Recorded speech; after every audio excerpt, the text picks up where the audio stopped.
together in thy name, do most humbly beseech thee to send down thy heavenly wisdom from above, to direct and guide us in all our consultations. And grant that we, having thy fear always before our eyes, and laying aside all private interests, prejudices, and partial affections, the result of all our counsels may be to the glory of thy blessed name, the maintenance of true religion and justice, the safety, honor, and happiness of the king, the public weal, peace and tranquility of the island, and the uniting and knitting together of the hearts of all persons and estates within the same, in true Christian love and charity, one towards another. Through Jesus Christ our Lord. Amen.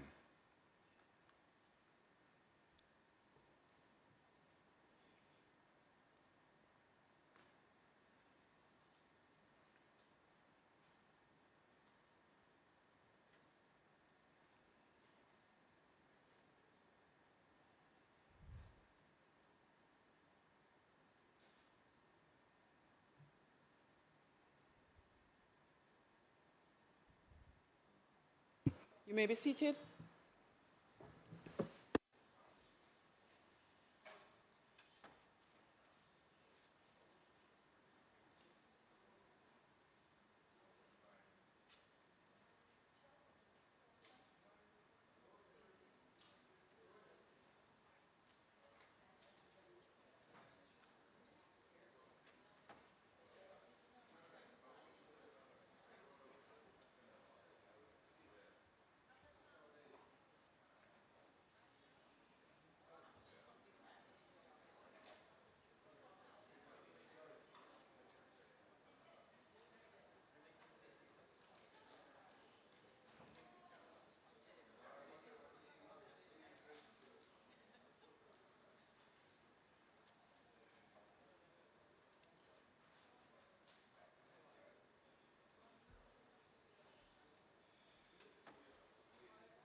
If everybody is ready, this honorable house now resumes its sitting. It is indeed again a pleasure to be here today, Tuesday, November 21st, 2023, at the sitting of the Honorable House of Representatives. Let me welcome all in the gallery and those who have joined us on social media, particularly PBCJ live stream. Call of the roll.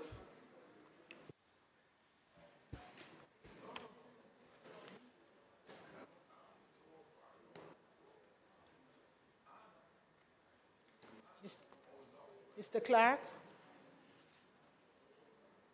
Mr. Bartlett, Mr. Holness, Dr. Clark, Dr. Chang, Ms. Grange, Mr. McKenzie, Mr. Chuck, Dr. Tufton, Mrs. Williams, Mr. Vaz, Mrs. Malawi Fort, Mr. Charles, Mr. Green, Mr. Morgan, Mr. Warmington, Mr. Main, Mrs. Cuthbert Flynn, Mr. Terry Long, Dr. Dunn, Mr. Hutchinson, Mr. Witter, Ms. Smith, Mr. Davis,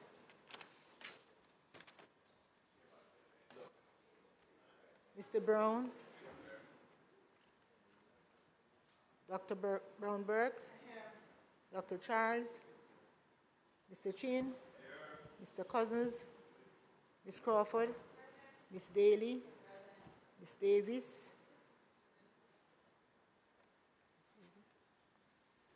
Mr. Golding, Mr. Graham,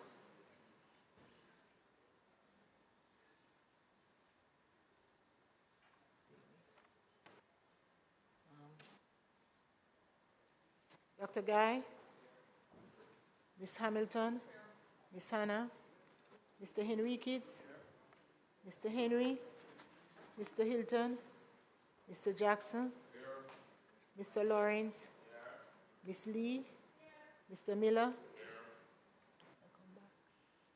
Mr. Montague, Ms. Morrison, Mrs. Nita Garvey, Mr. Paulwell, Mr. Phillips, Dr. Phillips, Mr. Robertson, Mr. Robinson, Mr. Samuda, Mr. Shaw, Mr. Siblist, Mr. Slowly, Mrs. Vaz, Dr. Wheatley, Mr. Williams, Mr. Montague,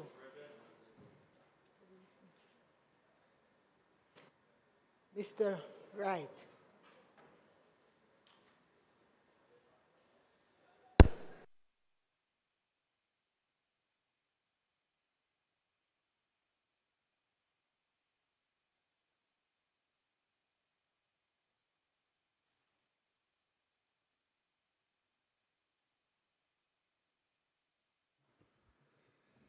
Members, just some housekeeping issues. Members who would like to submit any document for the purpose of being tabled on a particular day in Parliament, including our honorable ministers, should have those documents submitted to the Parliament the day before the sitting by close of work day, preferably by 4 p.m. I will also send out a letter to that requirement. It is absolutely necessary in the functioning of the Parliament that this method is maintained for us to be able to administratively update our Hansard, have the speaker properly prepared in respect of the agenda for the day in question.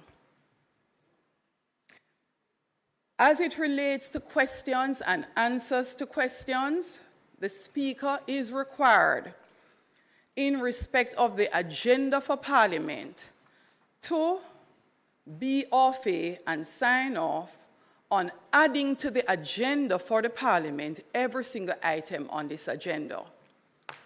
No one will need to ask me if there is any report at the Parliament to be tabled if it is not on this agenda, because I make it a point of duty to come to the Parliament before the sitting of the day, and very often the day before, and review all the documents submitted to Parliament, and we complete the agenda.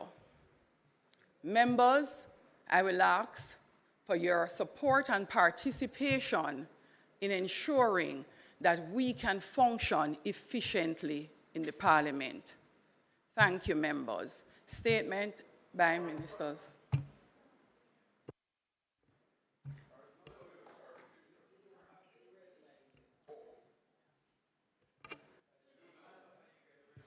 Oh, so.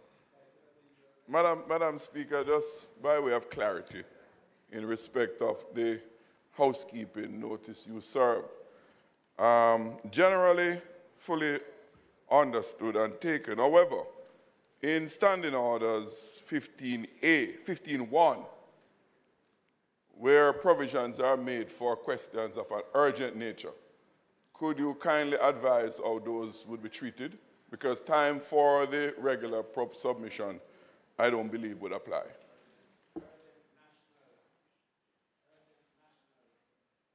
It says urgent, verbatim. Members, it is not a contentious issue. Please allow the member to ask his questions. And members, I'm going to actually go further because I realize a particular practice with the speaker that I would hope does not continue. I would like to follow the agenda as speaker going forward. Standing Order 15.1 says, a question shall not be asked without notice unless it is of an urgent character or relates to the business of the day and the member has obtained the leave of the speaker to ask it. Do you have any other section of the standing order you would like to highlight, member?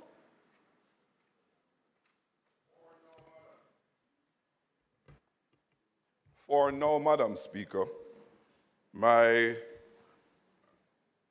particular interest is as it relates to an urgent character or relates to the business of the day. There's a very pronounced or in that sentence.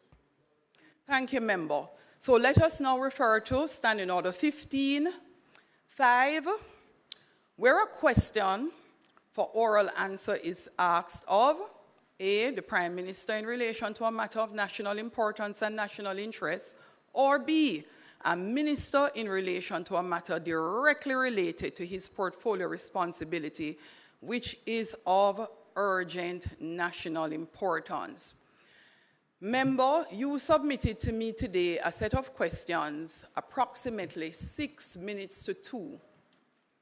I have not had the opportunity to read the list of questions you have submitted. What I do note is that there are names called when I started to look at and got to about question 3. And I stopped right there to make sure I was on time for the commencement of Parliament. The standing orders require that the Speaker reads the questions that are being tabled prior to doing so. The Speaker has to determine if questions are appropriate, and I'll use that word generally. And it does require that we read, myself, the clerk, sign off, and add to the agenda for the day. So I am asking members again, please follow the standing orders. Thank you very much, Madam Speaker. Madam Speaker, I've noted what you have said in respect of questions to be placed on the order paper by members. I was wondering if you had taken a look as well at the practice in terms of the items on the agenda, and that if you would give a similar assurance as well, that for those of us coming and who want to be prepared for Parliament, that we would also have a minimum notice of the items that are to be on the agenda. I am in full agreement, Member Brownberg, absolutely. I have penned a letter for ministers.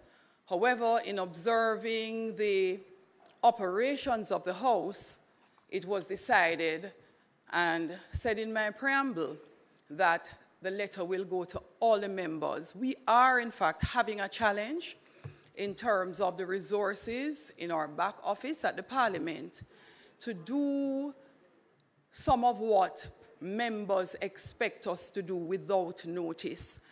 And respectfully, we want to ensure that members of the entire House are au fait with what is expected to be tabled on the day in question.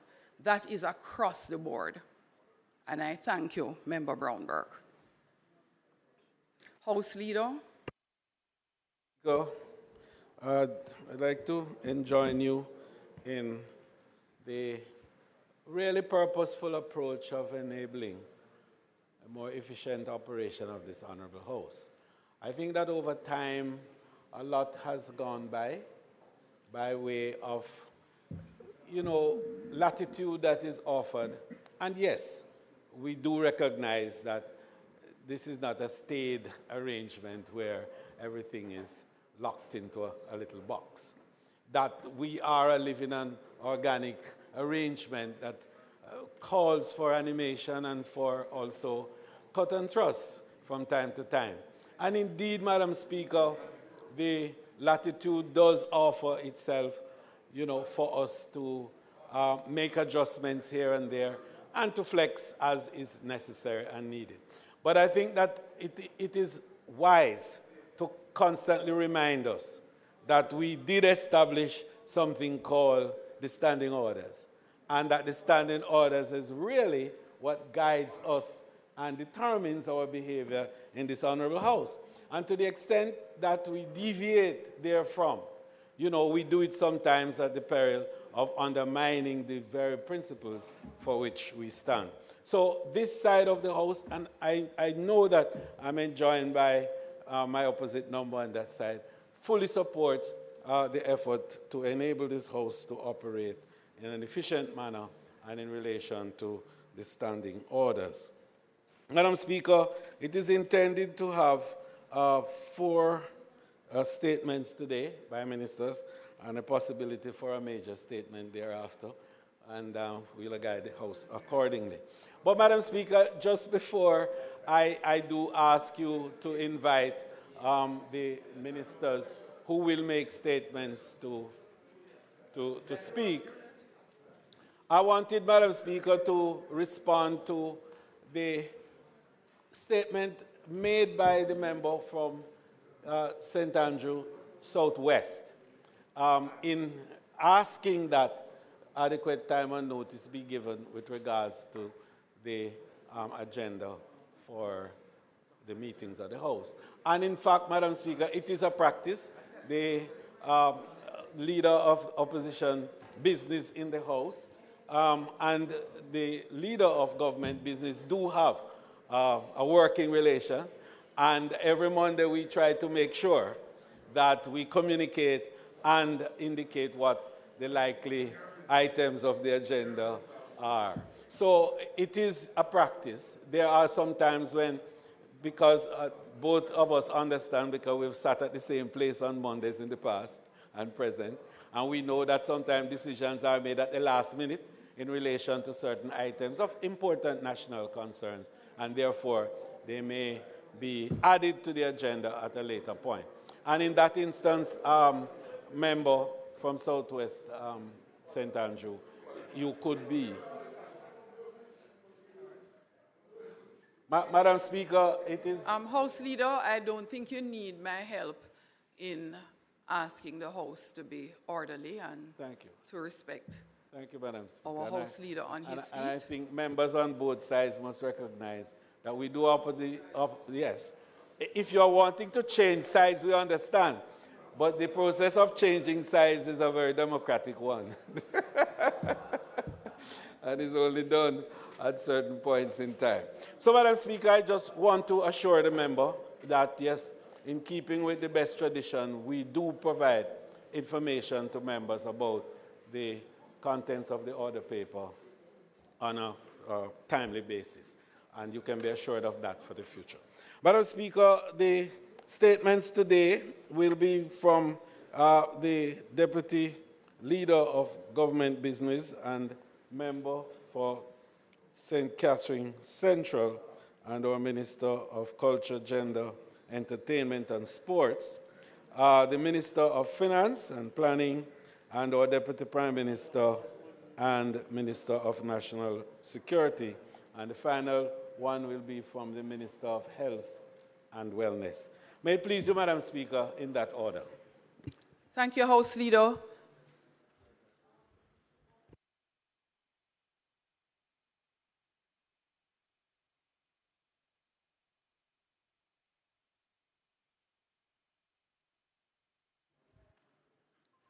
Let us welcome to her feet Honorable Olivia Grange, OJCD MP, Minister of Culture, Gender, Entertainment and Sports, and our Deputy House Leader. Madam Speaker, copies of my statement, right, is being handed out, Madam Speaker. And I'm looking around to see if everybody is wearing the white ribbon. International Men's Day is recognized annually on November 19, and it was first celebrated in Trinidad and Tobago as a day to focus on men's and boys' health, improving gender relations, promoting gender equality, and highlighting positive male role models. It is an occasion for men to celebrate their achievements and for them to be celebrated, in particular their contribution to community, family, marriage, and childcare, while highlighting ways in which they face discrimination, because men at times are discriminated against. And as the Minister of Gender, I speak on behalf of women and I speak on behalf of men. International Men's Day 2023 is being celebrated internationally under the theme Zero Male Suicide. As we seek to eradicate suicide among men globally, the local theme is men and mental health, men tally aware, men tally prepared. International Men's Day provides an opportunity to celebrate our men and their role as nation builders, recognizing their contribution to homes, communities, and the Jamaican society, but also to focus on issues that affect their well-being, such as their mental health. A significant aspect of this celebration is to highlight the role of men as positive male role models, while recognizing that they need the requisite support systems that will enable them to realize their full potential. The government of Jamaica, through the work of the Bureau of Gender Affairs, Madam Speaker, recognizes that gender relations are an integral aspect of any country. It is against this background that we celebrate International Men's Day annually as a signal of our commitment to include gender in all aspects of our society. Several activities have been organized by the Bureau of Gender Affairs to commemorate International Men's Day in partnership with other ministries, departments, and agencies, developmental partners, and key stakeholders such as the Development Bank of Jamaica, Jamaica Civil Service Men's Coalition, Social Development Commission, among others. These activities include the Boys' Home visit. As we continue our focus on young men, the Bureau of Gender Affairs visited the St. Augustine Place of Safety in Clarendon on Thursday, November 16. The boys received several goodies and giveaways, along with games and entertainment, which provided lots of smiles and laughter. There was also a motivational empowerment session that brought renewed focus in dealing with daily challenges. Shortly, the Bureau will hold its annual International Men's Day Fair in the community of Kellits, also in Clarendon, aimed at information sharing, screening, testing, and presentations on healthy lifestyle practices. The health fair will be open to everyone, with a special focus on men and boys in and around the surrounding community. There will be presentations on topics including mental health and suicide, prostate cancer, sexual lifestyle practices and behavior. We also plan to conduct blood pressure, blood sugar, cholesterol and diabetes, HIV testing, prostate screening, dental wellness, vision check, among other things.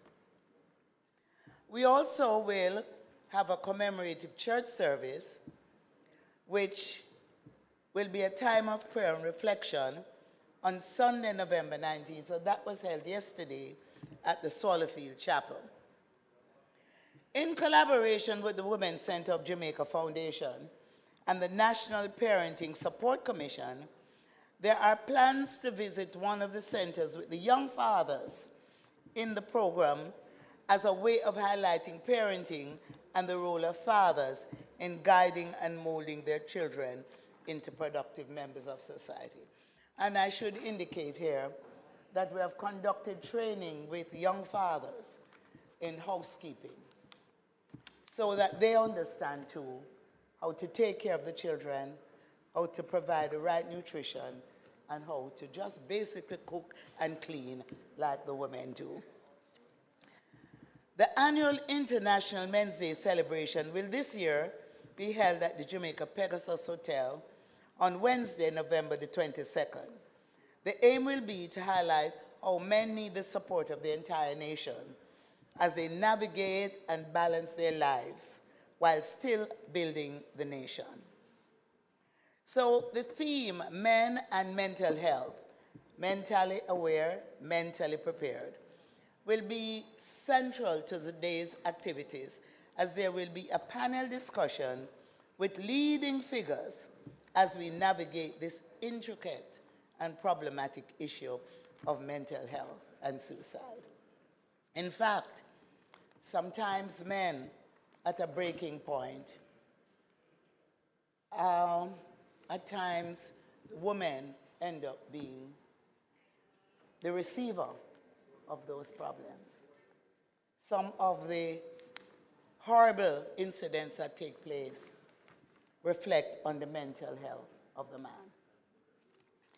There will also be a symbolic opening of the Bureau of Gender Affairs Male Empowerment Unit. And I should explain that the Bureau of Women's Affairs was established first by a desk in the office of the Prime Minister. The Bureau of Women's Affairs, I changed it from Women's Affairs to Gender Affairs, and we established a desk for men in the Bureau of Gender Affairs. And I'm now very, very happy to announce that the desk has now become a male empowerment unit. So it's not just a desk now, but it's a unit and a department within the Bureau of Gender Affairs that will treat with all the issues affecting our men and our boys. As customary, a message for International Men's Day, of course, is being read in the House here and will be read in the upper house. And this is being done in conjunction with the symbolic pinning of members of the House to observe the importance of the day. And as I look around, all those men who are not wearing their white ribbons, I'm going to ensure that you are pinned at some point later today. So as we place the spotlight on men's mental health, we want to encourage our Jamaican men to find the strength when necessary to move forward even in the midst of mental challenges and not resort to murder or suicide.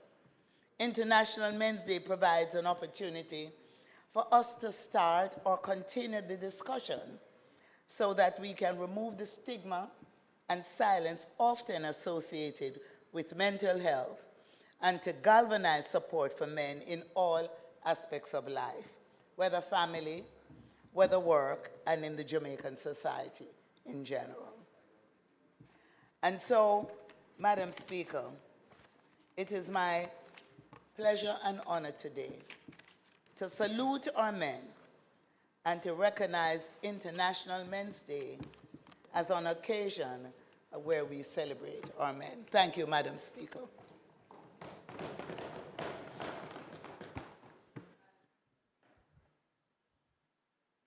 Thank you, Minister Grange. The opposition spokesperson. Member Daly, St. Catherine Eastern. Thank you. Thank you very much, Madam Speaker. First, I want to celebrate, especially for the men who are now, breaking stereotype. For men who believe that their place is not in the home as well and to be domesticated. For men who now recognize that they can be stay-home dad as well and play their part in a very important way. For men who now have the opportunity to get maternity leave, to be able to, paternity, well, you can say maternity and paternity, because I have seen over the years where, all right, I'm not going to get controversial here, but I know I have seen abroad where experiments have been made in terms of things here. Okay, but Madam Speaker, I really want to celebrate with our men and boys today, because many times they feel that they are left out and that they don't have a very important role to play. Crime and violence, while I would not want to put full blame on our boys and men, but they can contribute tremendously in decreasing crime and violence in the way they operate, both in their homes and in their communities. Madam Speaker, I believe that more attention needs to be paid to our men. Every year we come and we celebrate our day. I am looking even a little further, Madam Speaker, because if you look at the population of Jamaican prison, you have more males in prison than females. I believe that those who have children that are left at home should be given an opportunity to communicate with them in a way that they would be able to help them to move away from whatever situation that would have created crime and violence and caused them to be behind bars, because it's always sometimes from generation to generation. So today I would love to see a day celebrated in a prison where men can get free access to speak, especially to their boys, and to encourage them, because most of these children are being raised by single parents while their fathers are locked up behind bars. They can play a very critical role. So as we celebrate International Men's Day, I personally believe that the time has come for us to have serious dialogue, workshops that can help men to be more aware of the role of being good parents. Because if they do just that one thing, I am certain that this Jamaica will be a better place. So as I salute our men and our boys, I want to encourage our Parliament to look at a way now to have continuous workshops so that they will be able to be better informed, to be more head of household, in order that we will have a better family life. Thank you. Thank you, Member. Next statement by Minister, Honorable Dr. Nigel Clark.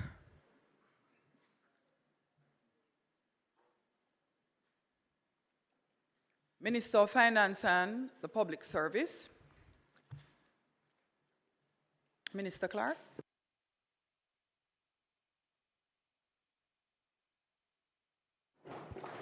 Turn on your mic, please, Minister.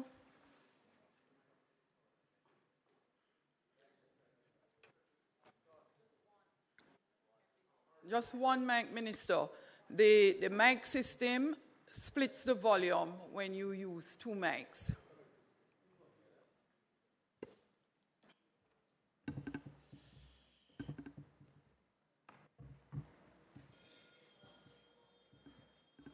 Madam Speaker, on the 10th of October in 2023, the government of Jamaica announced a 19% increase in public passenger fares effective the 15th of October 2023. And a further 16% increase was also announced to take effect in April of 2024. At the time of these announcements, Madam Speaker, the Minister of Science, Energy and Transportation, the Honorable Darrell Vaz, commented, and it's on the record in news reports, that the government of Jamaica will be looking to mitigate the impact of the fare increase on consumers in a set of measures to be announced later. Madam Speaker, I will now outline these measures and the rationale for them. The Bank of Jamaica's monetary policy action, supported by prudent fiscal policy, as well as a moderation in imported commodity prices, has resulted in a sharp decline in the 12-month point-to-point inflation from a high of 11.8% in April 2022 to 5.1% in October 2023. That is, we have seen a convergence of inflation back to the target range. However, Madam Speaker, the Bank of Jamaica advises, and has advised me, that as a result of the adjustments in PPV fares, they are expecting a reversal of the downward trend in annual inflation starting in November, unless there are countervailing measures. The October inflation numbers of 5% do not include the impact of the increase in PPV fares, which will impact the November numbers. Given that the cost of transportation services comprises a notable portion of the consumer price index basket, the Bank of Jamaica further advises that the announced increases in PPV fares cumulatively could add approximately 2 percentage points to inflation if not balanced by countervailing measures. The first increase in October will directly result in a significant spike on the consumer price index, leading to a monthly inflation rate for November of between 1% and 1.5%, which in turn will increase the 12-month point-to-point inflation outturn as compared with the October result. The government of Jamaica is very mindful of the impact of the PPV increase on the cost of living and also the need to support the Bank of Jamaica in its efforts to return and keep inflation within the 4% to 6% range. Therefore, Madam Speaker, the government will be taking measures to dampen the impact of the announced increases in PPV fares on the overall inflation rate. The central government will provide the JUTC with the resources to finance the following temporary reductions in JUTC public passenger fare charges. Effective January 1st, 2024, the reduction in the regular fare from $100 to $70, and a reduction in the fare for children from $30 to $25, and for pensioners from $40 to $30.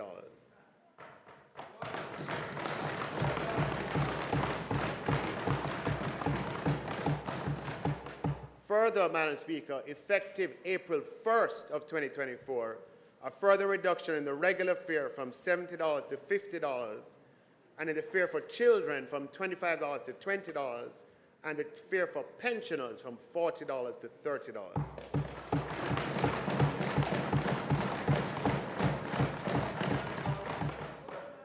Madam Speaker, we anticipate that these temporary measures will have a mitigating effect on the impact of the private bus and taxi fare increases on the community and public.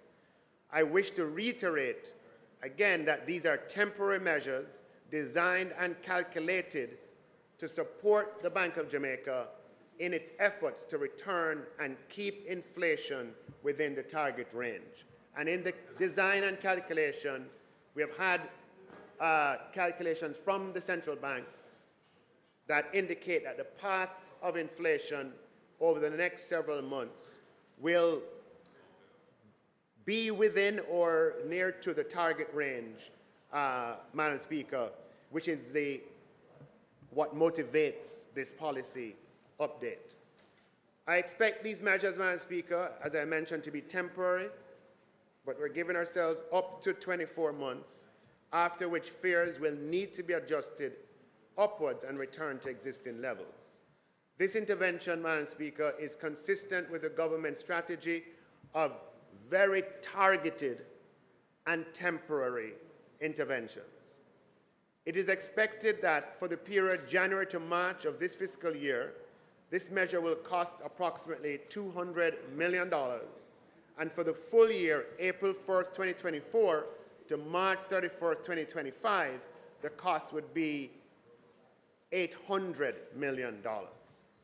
Madam Speaker, while we recognize that this does not solve all problems associated with the expenditure to do with public transportation, this represents a concerted effort by the government which will have a positive impact on inflation outcomes and on cost of living. Madam Speaker, I would like to use the opportunity to update this House that the Ministry of Finance and the Public Service and the Ministry of Science, Energy and Technology, Transportation, Minister Vaz, were working together to advance the project boosting the capacity of state-owned bus enterprises. When we embarked on this project, we were considering 200 new buses over 2 years. We have now upsized that to 300 new buses over the next 3 years, with the first 100 to arrive during the next fiscal year, 24-25. And this is in addition to new buses that arrive this year.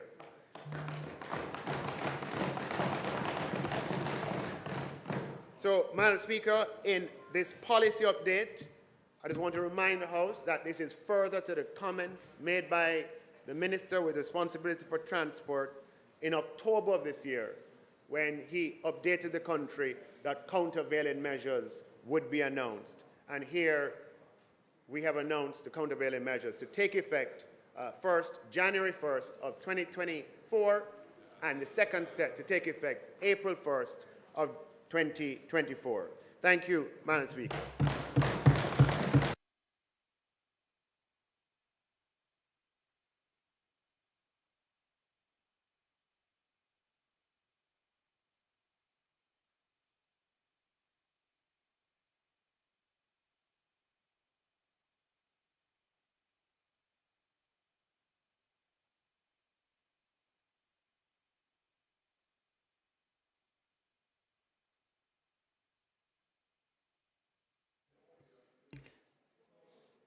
Members,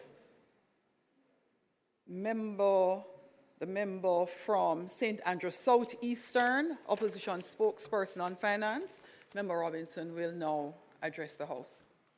Thank you, Madam Speaker. Madam Speaker, when the announcement in the bus fares for private passenger vehicles was announced, the opposition leader indicated at the time that there was a need for measures to cushion the impact of those on the traveling public. The member from Northwest Manchester, the spokesman on transport, also called for measures to reduce the impact on the traveling public. So, Madam Speaker, I'm glad the government has heeded the call made by the opposition in this regard. Madam Speaker, I will say though, while we welcome this, practically, it will have little effect, and I'm going to explain why. The capacity of the JUTC right now is about 40% of what it should be. And because it is 40% of what it should be, the majority of the traveling public is forced to take the private passenger vehicles. So while every JUTC customer will welcome this, the reality is that Many wait 2-3 hours for a bus on a daily basis, and because they have to get to work or school, they are forced to take a private passenger vehicle. So it's welcome, and I'm joining in the welcome, but let's just deal with the reality. The 300 buses are a bit late in the game. They are late in the game. They are welcome, but they are late in the game because the 100 won't come until the next fiscal year, and the next, hear me man, you've been in office for 12 out of 16. For the last 12 out of 16. Stop talking about our time. Stop talking about our time. Madam Speaker, it will have welcome but very little impact. We have to move quickly, Minister of Finance, to dealing with the operations of the JUTC. There's a need for more investment. There's a need for better management so that you can increase the capacity of JUTC so that we don't have as many private passenger vehicles on the road. And it creates a whole heap of problems. The indiscipline, the congestion, etc. People prefer the JUTC buses, but they are just not enough to move the traveling public along the road. And it has a negative impact on productivity. So again, I'm happy the government has heeded the opposition call, but I'm not seeing the great impact it will have, given that there are so few JUTC buses on the road and that many, many persons are forced to use the private passenger vehicles.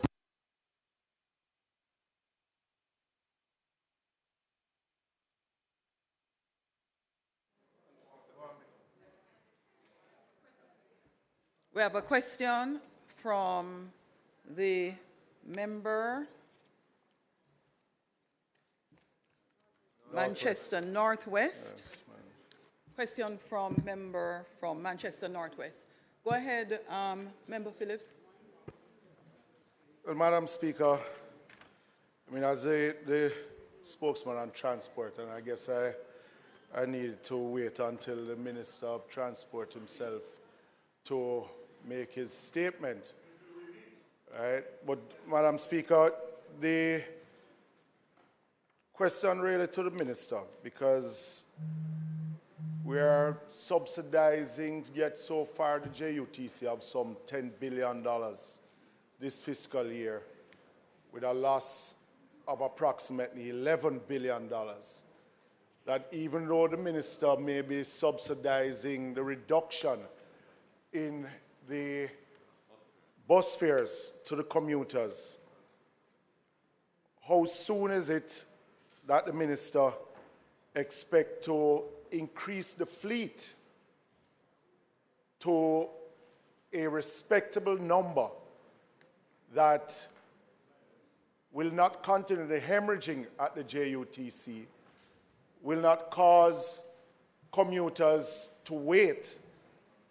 What percentage, Minister, of this reduction, seeing that JUTC is approximately 5% of the fleet that is provided for the traveling public nationally, how do you expect, what reduction in your inflation numbers? Because this is really to reduce inflation. How much do you expect this to reduce the numbers within the transportation sector, with seeing the increase that was given earlier a few months ago? So I just asked the Minister a question. So maybe I know you're like a little slow, you know, but, right? Secondly is, I know the Minister of Transport spoke about getting an additional 100 buses in the system in the shortest space of time. Because even with the addition of 50 buses, the JUTC is no better off than it was before it got the 50 buses. Member, you're not making a statement. Could you please be so kind as to ask your question? So to the Minister, when is it that we would expect both yourself and the minister to be able to get an additional amount of buses within the fleet? What is the shortest space of time that you expect to get the number of buses within the fleet? And is it that the JUTC will continue, as in your presentation, in your own a presentation made earlier this year, of 200 additional electric buses? Is it still the policy of the government that they will continue with those 200 buses, or will there be a mixed use of the buses that will be ordered in the future?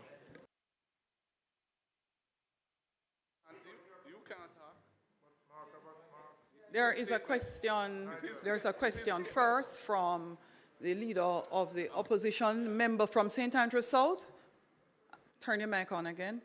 Member Brownberg, turn yours off. Thank you, Madam Speaker.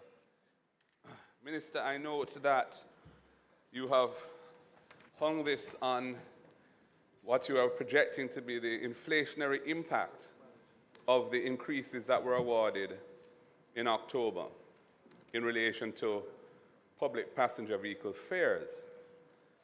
The point has been made that these measures only apply to JUTC, which represents a fairly modest percentage of the overall public passenger vehicle fleet in the country. All across Jamaica, there are public passenger vehicles, buses and taxis that are driving, none of whom will be impacted directly by this. So the question really is, to what extent is this going to really have a meaningful impact on inflation? You have said that the cost of transportation services comprise a notable portion of the CPI, the Consumer Price Index. My first question to you is, could you state what portion of the CPI basket does the cost of transportation services comprise? Secondly, I want to ask you, what measures will you be putting in place to cushion the cost on consumers and commuters, persons who use transportation services, public transportation services, outside of the JUTC passenger cohort? What measures are going to be put in place to cushion the impact on them of the fare increases that were granted in October? I had called for the government to be creative in looking at ways at addressing this problem. People already have had to absorb very high inflationary costs in relation to food and other consumer items. And then the fare increase was awarded, and we all know that the way in which that has played out in the marketplace has been varied in terms of what the actual fares are that people are being charged. And that's an issue of enforcement and so on for the Minister of Transport to address, and perhaps he will make a statement on that sometime. But in the meantime, I want to ask the Minister, what will he be doing for the vast majority of users of public transportation services who are not taking JUTC buses, but are taking taxis and other buses in rural Jamaica and around the country? Because they need to have some protection from the impact of the fares on them, and the inflationary impact, which you have said is the reason for this subsidy to JUTC, this additional subsidy to the loss-making and hemorrhaging JUTC, which is a huge charge on the fiscal budget every year nowadays. What else will be done for the Jamaican public, traveling public, who have had to absorb the fares? And there are more increases coming, as you know, I think in April. What will be done to protect them?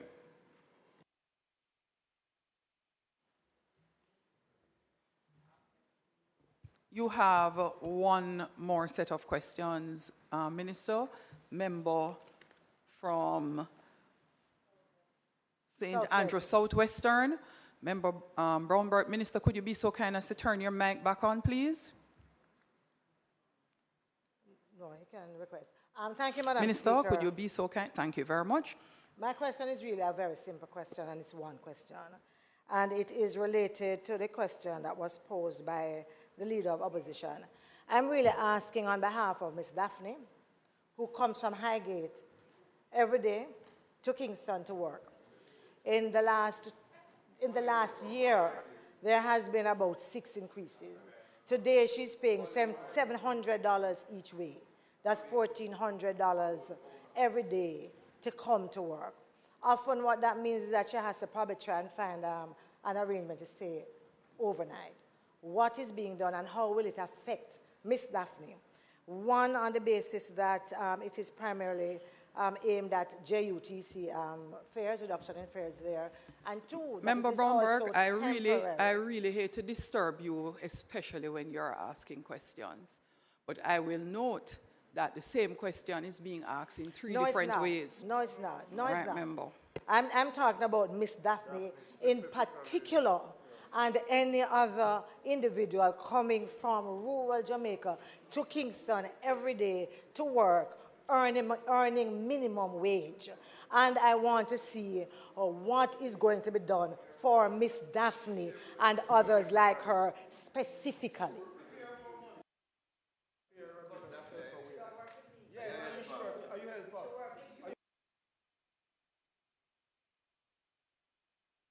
Minister, turn your mic on, please.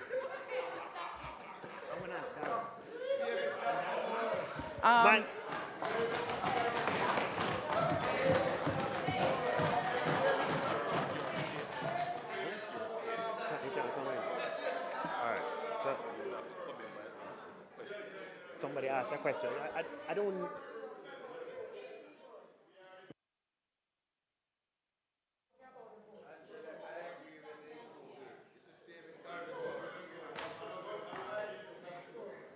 Madam Speaker,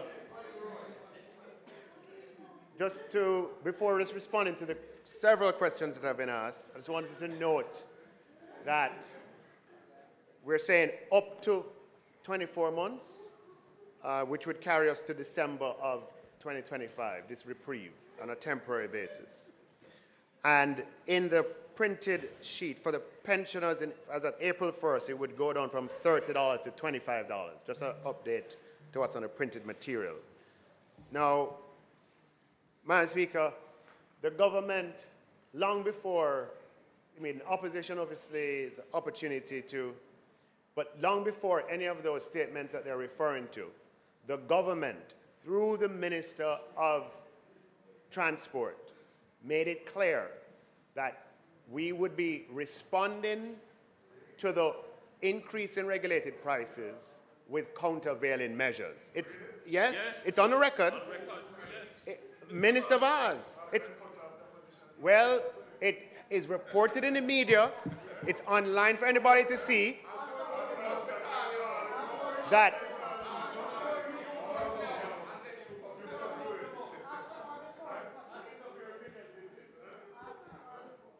what we have done, Madam Speaker, the approach of the government is to respond to the needs of the Jamaican people, and in this case, the commuting public, but to do so in a decisive way that benefits from technical insight and technical input. In arriving at the adjustments that I'm announcing today, we would have received calculations from the central bank on the impact of various ways about various options for this intervention. And through that technical collaboration, Madam Speaker, we are introducing the measures that we announced today. With respect to, I know Minister Vaz at a later date will update the House on the specifics of the additions to the bus fleet. But let me remind the House that this acquisition of 300 new buses in one project, there is no precedent for that in the JUTC. And when you add those 300 buses to come with the ones that came this year, Madam Speaker, we are talking about the largest acquisition of new buses for the JUTC at one time, ever. And that's just a historical fact.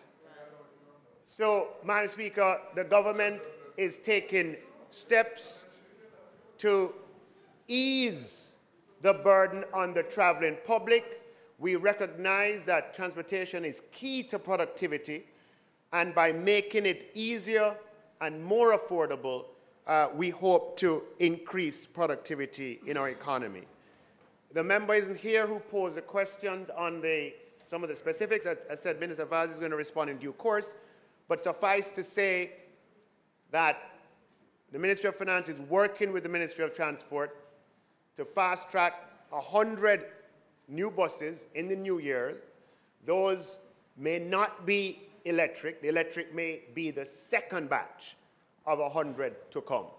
So what we have done is increased the amount from 200 to 300 in phases. With respect to the question from the Leader of the Opposition, transportation, I use the word a notable size of the consumer price index. Transportation costs are 11% of the consumer price index. And so what happens in transportation matters. Now that 11% is broken up between public, private, and other costs related to transportation. The public transportation is a big chunk of it. Yes, you heard your colleague member there speaking. I know it's in that range. A very significant portion of the 11 is public transportation. So by making this move of not just a 30% reduction, but on top of that 30%, what in effect will be another 30% in a close proximity in time, it will have an impact on a downward drag on inflation numbers that helps us to achieve our inflation target. So, Madam Speaker, what this speaks to more than anything, big picture, is that inflation is a part of the political economy that we pay attention to.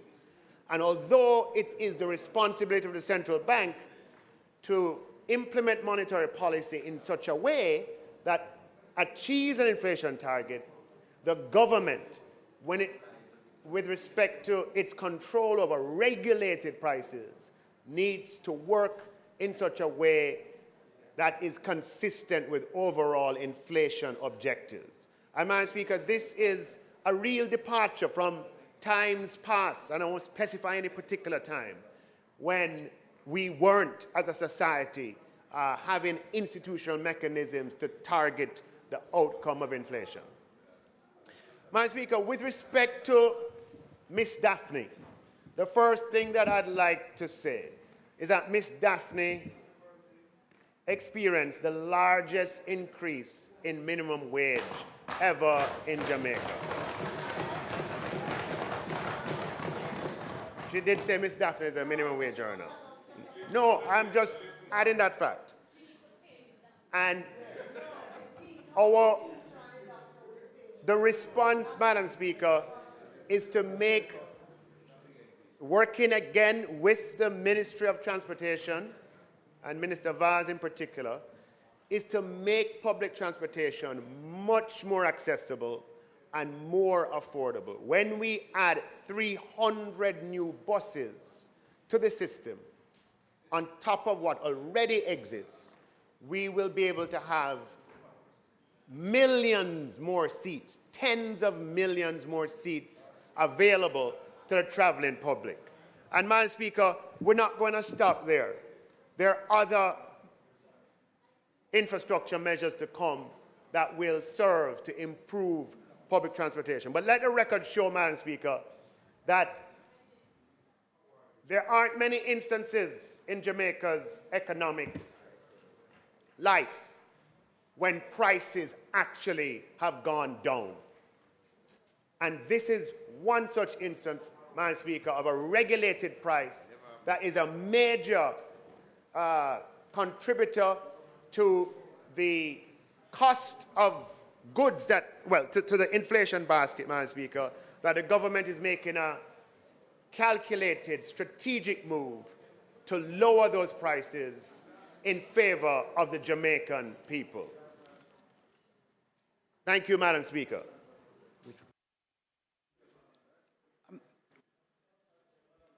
Minister Vaz would also like to add to your statement. You didn't answer our question?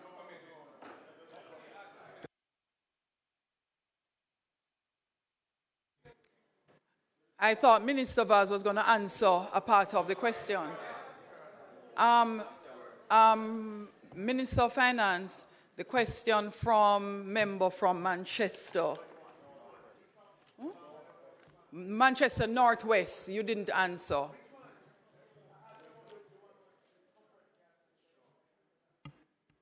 No, the question I asked, Minister, which I want you to, the JUTC, right? Because in your statement here, you speak about, we anticipate that these temporary measures will have a mitigating effect on the impact of the private bus and taxi fare increases on the commuting public. One, so is it that the minister believes that those operators which are not JUTC to roll back their fares that has been given? Secondly, the JUTC minister, because the person traveling from Mile Gully to Mandeville saw an increase in fare. The operators outside of the JUTC is about 80% of the seats that are needed in the KMTR and just nationally. What effect is the reduction that you're giving here now will have on the inflationary numbers where transportation is concerned? Because JUTC is a quarter of the seats that you need in the KMTR compared to nationally. What effect this reduction itself will have on the inflationary numbers of transportation? Madam Speaker, I propose to share with the member the sort of inflation graphs that I'm looking at and the projections, and I'll share that with you. But suffice to say, Madam Speaker, that when you human behavior and decisions of citizens, where possible, is affected by the movement in prices. We expect that from this downward movement in 2 installations of prices in JUTC transportation, where it is possible, we expect 2 installments. We expect that there may be some switching. Where it is possible, okay? Now, in addition, Madam Speaker, what I want to point out is that this measure, as I mentioned earlier, is being implemented for a temporary period of up to 24 months. What we are discussing is the impact of inflation, particularly in the short term, but over that period as well. And over that period of time, the member is not listening, and so over that period of time, this is not just being done for 2 months. This has been done over a 24-month period. And over that period of time, we expect millions of seats to be added with the addition of the new buses.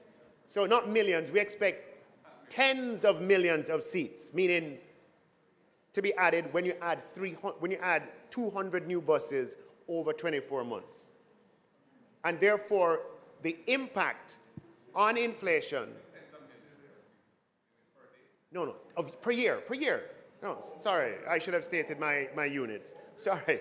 We expect 10, when you refer to 40 million, that number is per annum, number of seats per annum.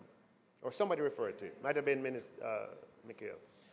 So we expect over this 24-month period, during which prices will be reduced, for the supply of seats to go up dramatically, because you're adding, over that 24-month period, 200 new buses. So that will have an ameliorating impact on the experience of the traveling public. It is not a panacea. It is not a is not something that solves every single problem, but it makes a significant contribution to relieving the pressures that people experience over this 24-month period in the context of 200 new buses over 24 months and 300 over 36 months. Madam Speaker. Thank you, Minister. Next, we will have to his feet the Honorable Prime Minister to make a statement.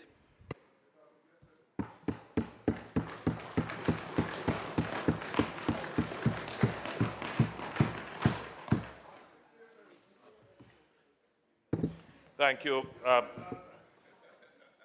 Thank you, Madam Speaker. I first seek the understanding of the House. The copies of the statements are on the way, with the leader of opposition business and the leader of the opposition shortly. Madam Speaker, between the 16th and 18th of November 2023, Jamaica experienced flood rains associated with tropical cyclone number 22. The purpose of my statement today is to update this Honourable House on the impact of the tropical cyclone and the actions taken by the government in its aftermath.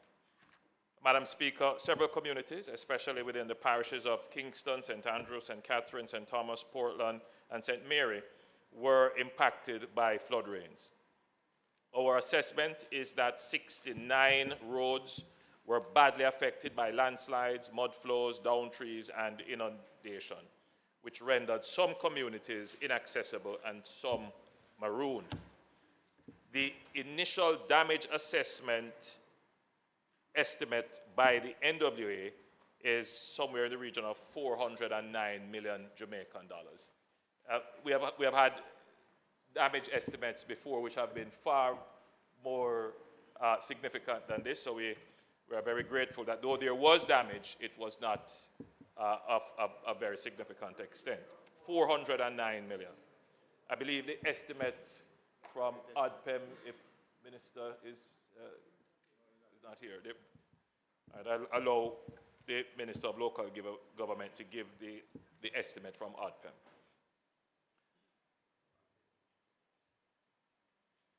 Madam Speaker, we're also grateful that there was no widespread loss of life. And I think, Madam Speaker, that Jamaica truly has reason to be grateful. Other nations, Madam Speaker, have faced greater damage throughout this year. Madam Speaker, we have witnessed the staggering aftermath of storms on a global scale affecting the United States. Recently we saw where the city of New York, some areas, some boroughs were flooded out significantly. We have seen flooding in Spain, the UK, Greece, and France. Flooding in many countries in Africa. Recently, we have seen flooding in Dubai, which is normally a very dry and arid place.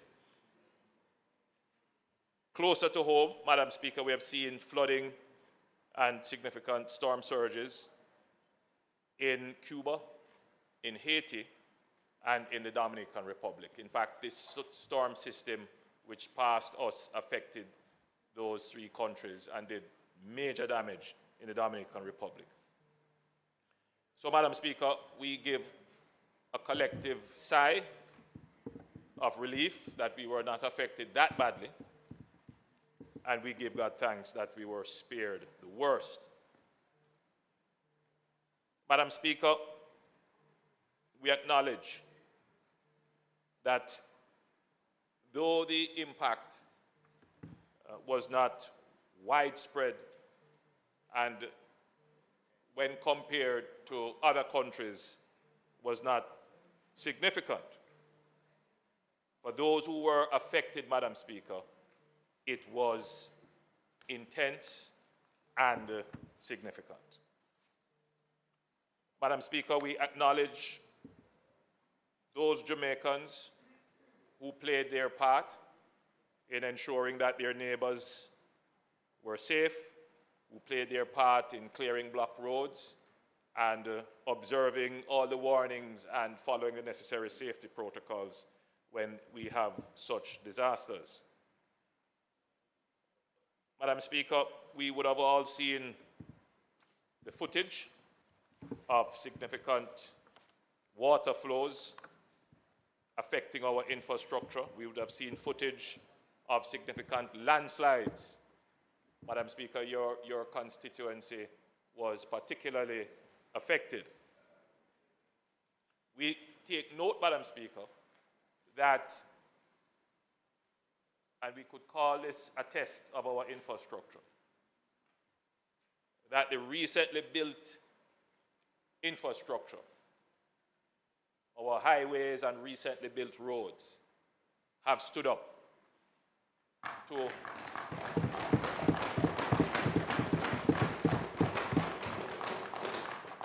the test of this tropical storm, and indeed, previous tropical storms.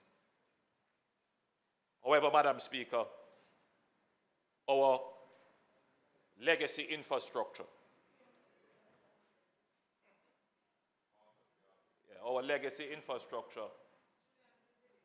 Madam Speaker, demonstrates that they do not have the carrying capacity to manage the volume of water that these weather events bring to Jamaica. So we have seen significant flooding of roadways. We have seen houses flooded. But within a matter of hours, the flooding would have dissipated. And that is primarily, Madam Speaker, because one, the size of the drains that we have are too small. And the other issue, Madam Speaker, which we would have seen footage of, the level of garbage, of refuse, of waste that is coming down our gullies, blocking the culverts, and contributing to the flooding. So, Madam Speaker, even though we are making great progress in building new infrastructure, better infrastructure, we need to make parallel progress in our behavior, in what we do as a people. So it's not just infrastructure, it's how we choose to dispose of our waste that causes some of these problems that we face. Madam Speaker,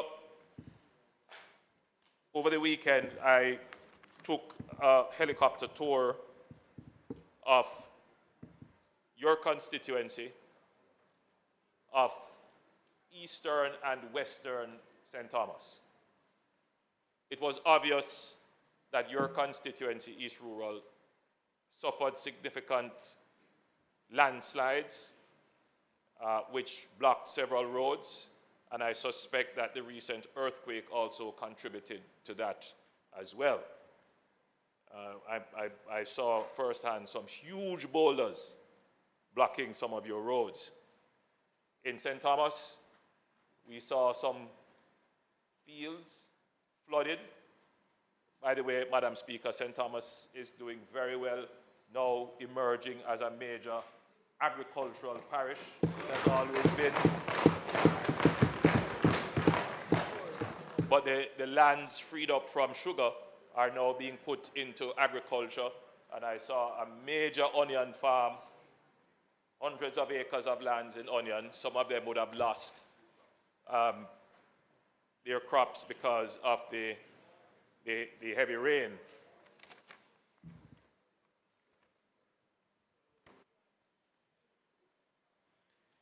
So, Madam Speaker, I was also able to survey the many rivers that wind through the parish of St. Thomas.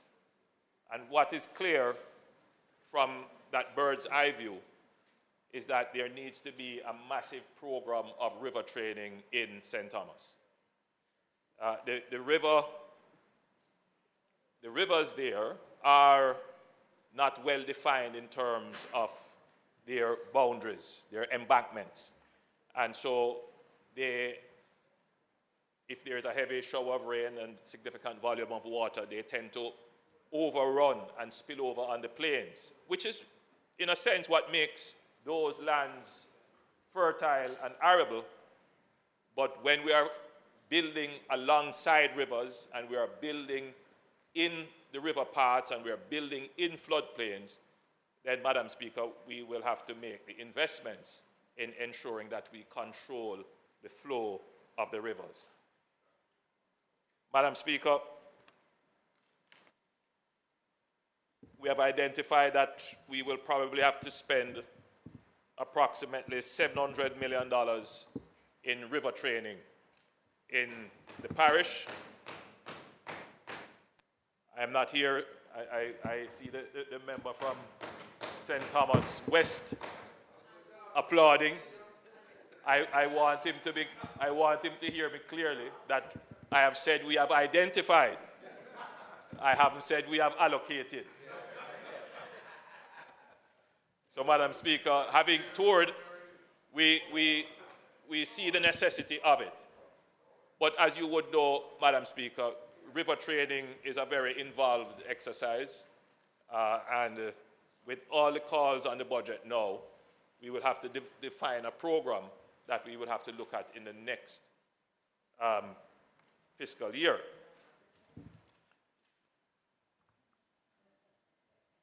Madam Speaker, in the interim, as we seek to respond to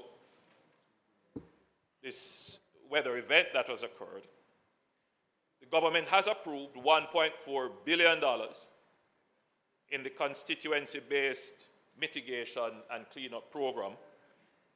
Some people call it the Christmas work program. But in the last 5 years or so, Madam Speaker, we have tried to move away from that description. Because what it is really a routine maintenance program which we do on a cyclical basis, timed right after the end of the hurricane season. So that's what it is. So it's timed at the end of the hurricane season, which finishes in November. So it ends up coinciding with December. It ends up in the Christmas season.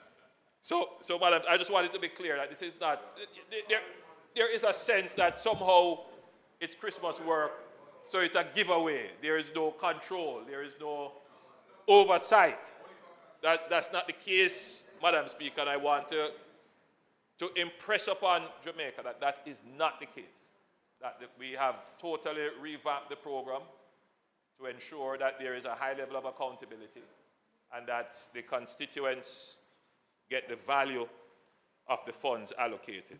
So, Madam House Speaker, Leader, the Prime Minister's time for speaking has expired.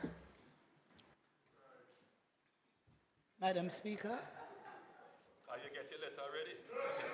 I ask that the Prime Minister be given sufficient time to complete his presentation.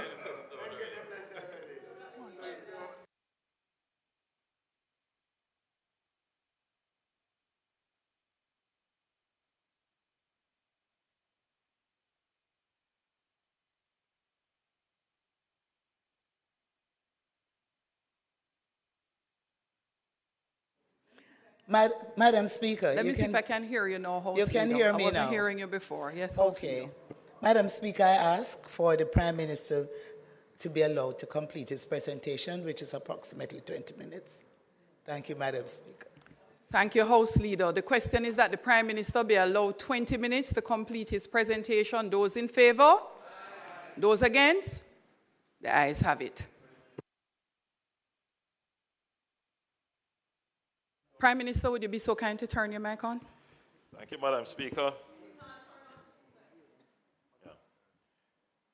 So in the interim, Madam Speaker, whilst we acknowledge that we will have to find significant resources to make amends for the damages that occurred during the tropical storm, we will and have allocated $1.4 billion in the constituency-based mitigation and cleanup program. The program will allocate $22 million for each constituency to undertake minor civil works and public sanitation, which becomes necessary at the end of the hurricane season in November and coincident with the Christmas period in December. The program will implement targeted interventions with the following key priority rankings: the reopening of blocked roads, cleaning of critical drains, which have now been heavily silted, patching of main thoroughfares, which have been scarred, construction of new structures such as retaining walls, river training, small river training if you can do that.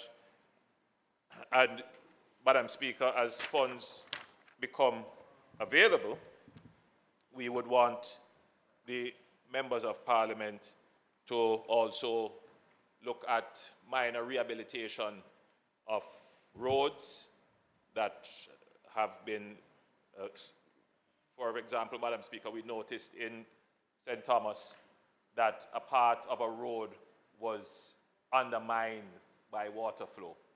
So the resources that you have, if you can use it to correct those small civil works, that would also be approved in this project. So, Madam Speaker, we have already sent out the necessary advice to the members of Parliament outlining how the program will work. And just for the record, road rehabilitation, the allocation there is $10 million. No reallocation is permitted from this category. So the minimum that you can spend is $10 million. However, a maximum of $5 million may be transferred from other areas to road rehabilitation, allowing for a total maximum utilization of $15 million. So this principle has well been established, so MPs can have some flexibility in how the program is structured. Debushing, the target figure is $6 million. Up to $3 million from this allocation may be reallocated to other areas. So if you don't have a lot of debushing to do, let's say you're an urban constituency and all you have is concrete roads, you don't have a lot of debushing, then you can take $3 million from debushing and put it towards roads. A minimum of $3 million, however, must be used for debushing, and a maximum of $2 million may be transferred from other areas to debushing, allowing for a maximum of $8 million. So you could take $2 million from somewhere else and put on your 6 if you had a lot of bushing work to do. Madam Speaker, this flexibility in reallocation is in recognition of the variation between urban and rural constituencies in terms of what is required for debushing. In terms of drain cleaning, we're allocating $3 million, a maximum of $2 million for drain cleaning must be used, and $1 million can be allocated from, a maximum, right, so we're allocating $3 million for drain cleaning. A maximum of $2 million may be reallocated, right, from drain cleaning to other areas, which means that the minimum that you can do for drain cleaning would be $1 million.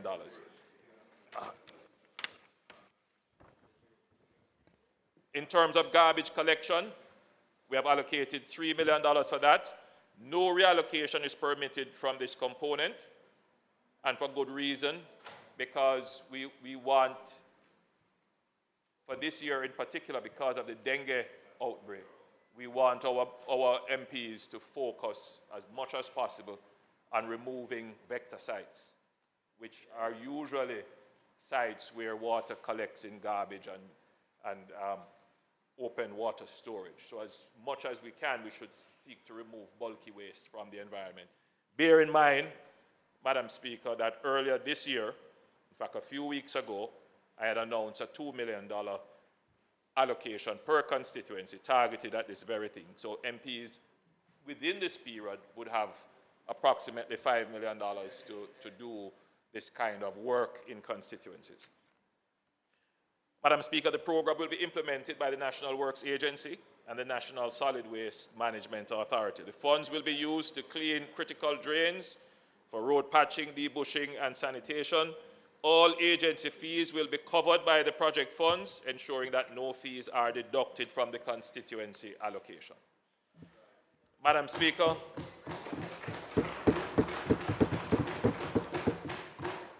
I have directed the NAA to collaborate with all relevant entities, including municipal corporations, to conclude detailed designs and final estimates for any substantial repairs, particularly to roads that may come as a result of this project. I anticipate that work will begin as early as possible and continue into the festive season. Madam Speaker, in addition to the constituency-based mitigation and cleaning program, Cabinet has also approved a special housing response program for $330 million. Under this program,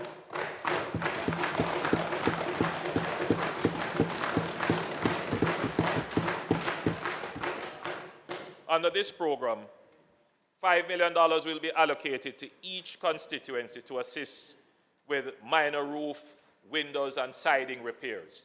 Let me give an overview of what the project is designed to do. I'm not saying that the allocation I'm about to suggest is what MPs will be bounded by, but the program is designed to treat with houses that have leaks, where some houses are built out of ply, and the ply has deteriorated to a point that when it rains, water comes in. Or they have windows that don't close properly, or the door doesn't close properly, and they are impacted when there is a heavy shower of rain. So it's not designed, Madam Speaker, this program is not designed to build a new house or rebuild a house, or it is really small housing grant, housing assistance. That's what it is.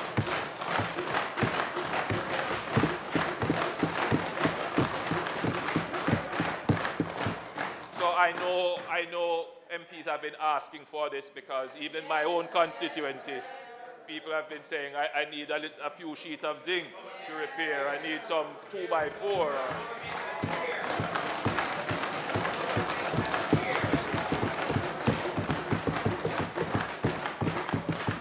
So when you go around in your constituencies, you would see the actual condition of shelter and the need for such support. My recommendation to MPs would be to target 100 persons at about $50,000. So I'm coming to that. So, Madam Speaker, the idea behind this is to target those households that are vulnerable to weather, particularly leaking roofs or compromised wooden structures, to assist with the replacement of zinc sheets that are compromised, windows or ply sidings that have been compromised. We are encouraging members of Parliament to utilize these funds to assist as many households as possible, targeting in the region of 100 households per constituency. This program will be administered through the Ministry of Housing. And the reason why we're going through the Ministry of Housing, I'm going to address that issue. Madam Speaker, the reason why we are going through the Ministry of Housing is that there has to be some amount of inspection. There has to be some amount of verification of the need. And the entity that has the staffing for that is the Ministry of Housing.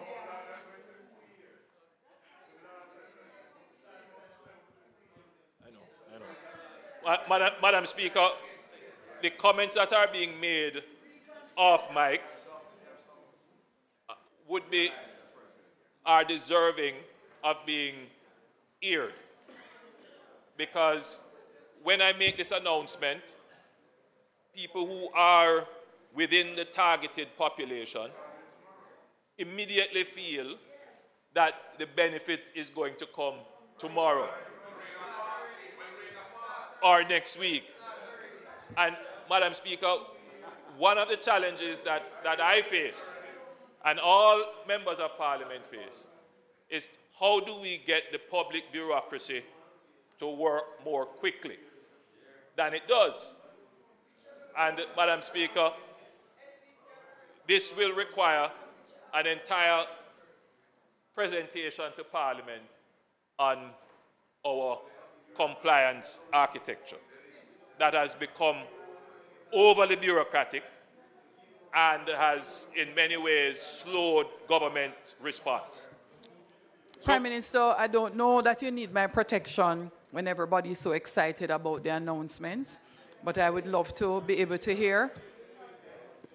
So, Madam Speaker, the problem that you're having now is that we have given out the letters already. So the members already know what they are going to get.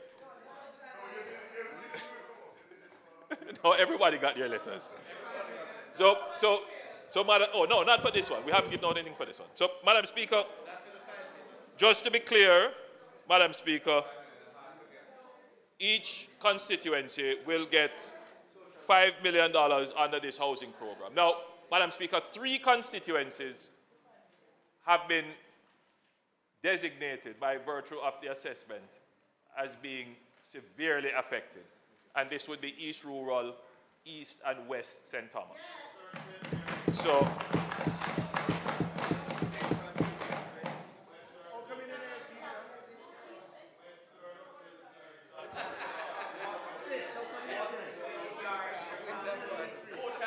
members, remember, Prime Madam Minister Speaker, only have 20 minutes. His time is running out.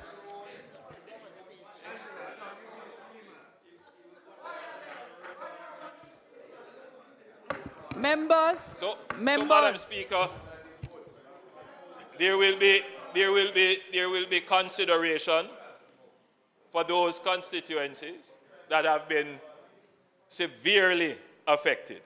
And I have outlined the 3 constituencies assessed as being severely affected. We will, Madam Speaker, make an additional allocation to those constituencies of $3 million. And by virtue of the clamor that we are hearing from other MPs,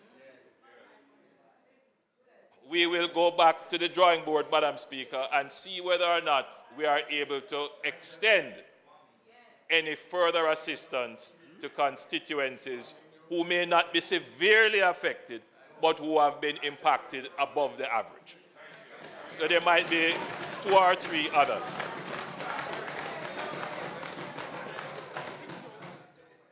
So, Madam Speaker, in closing, I am encouraging all members of Parliament to put their programs together very quickly, bearing in mind all the procedures that have to be followed. Madam Speaker, I'm also saying that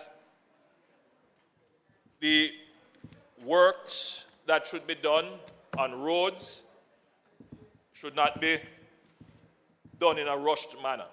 I think you should take your time and evaluate the roads that really need to be dealt with. Normally, what we do, Madam Speaker, is that we allow the works to continue on roads even up to February of the following year, so that we know we are not wasting funds. So that should be properly done because it's a significant amount of expenditure. But you need to move very quickly on garbage disposal, drain cleaning, and bushing. Madam Speaker, I know that this program, has had a positive impact nationally. Coming up to Christmas time, we see everyone is out. We see, and it goes on. We see right now as you drive through Kingston, we see our medians and verges are overgrown. We see many of our town centers not looking as they should. And I know that after this, we will be seeing our medians and verges properly debushed, our town centers cleaned, and our communities free of bulky waste. Which means, Madam Speaker, that as we look towards the Christmas season, we can celebrate Christmas. Yes, we can have a happy Christmas a clean Christmas, and a Merry New Year. Thank you, Madam Speaker.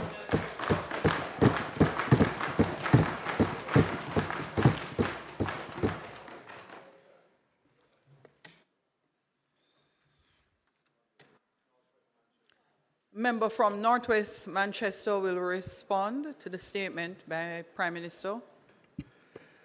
Thank you.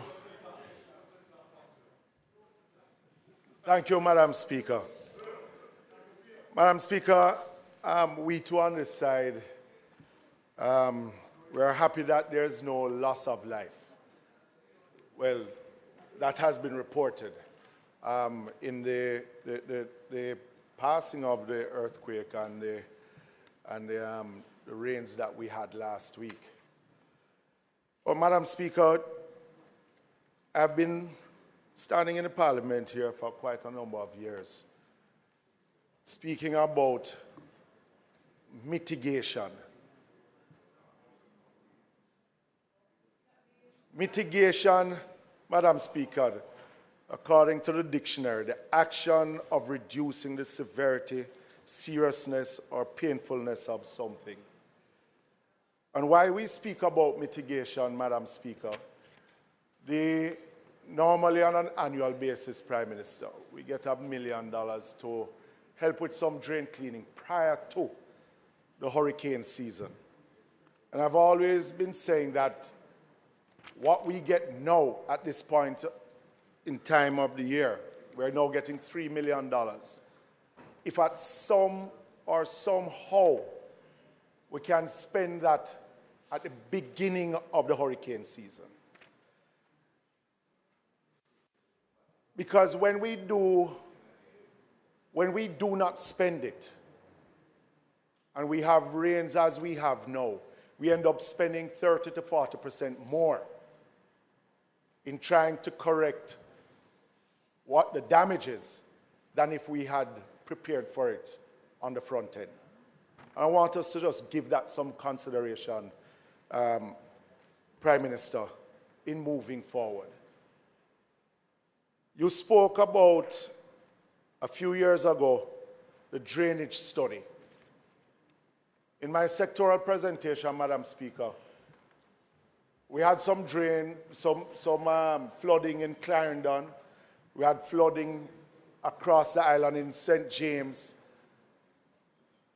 And we spoke about how it is that we're going to look at the drains right across the island, and how it is that we will work on them to manage the storm waters that we are getting now, seeing that our communities have been built out, and many of these drains would have been built decades ago and not able to manage the storm water. You said that you had commissioned one and said that you have the results of it, but yet still we have not heard how. And in your own words, said that there would be a build-out, a phased build-out over time. But I think it is this rain that we had over the 2 days is an indication that it's urgent that we deal with this matter of looking at our drains. And I know we will not have the money to do it all at once, but how it is that we start, the important thing, Prime Minister, is how do we start in looking at those areas that are greatly impacted, but start some construction or redevelopment of some of these drains. We speak about the North Gully, and I hear you in previous statements that you're waiting on the construction of the perimeter road to look at, yes, to look at. But at the same time, that study should have been completed already. And what are we waiting on? Because there's going to be more water coming off of that hillside where that perimeter road is now being constructed down into the town of Montego Bay. So I would like to know about that drainage study. Because a prime example of mitigation, let's use Wees Road out in Bull Bay in the constituency of the Speaker. When there was mudslide and flooding taking place on Wees Road, and some river training was done And Wees Road was spared this time around because of mitigation. So, Prime Minister, I think that we tend to have a knee-jerk reaction whenever we have weather patterns like this, but there needs to be a medium to long-term plan in the redevelopment of our stormwater drains. Otherwise, the day will come where we're going to have mass loss of lives. Madam Speaker, I'm sure even on this side, all members of Parliament are somewhat happy about the end-of-year mitigation program. But again, Prime Minister, rural constituencies,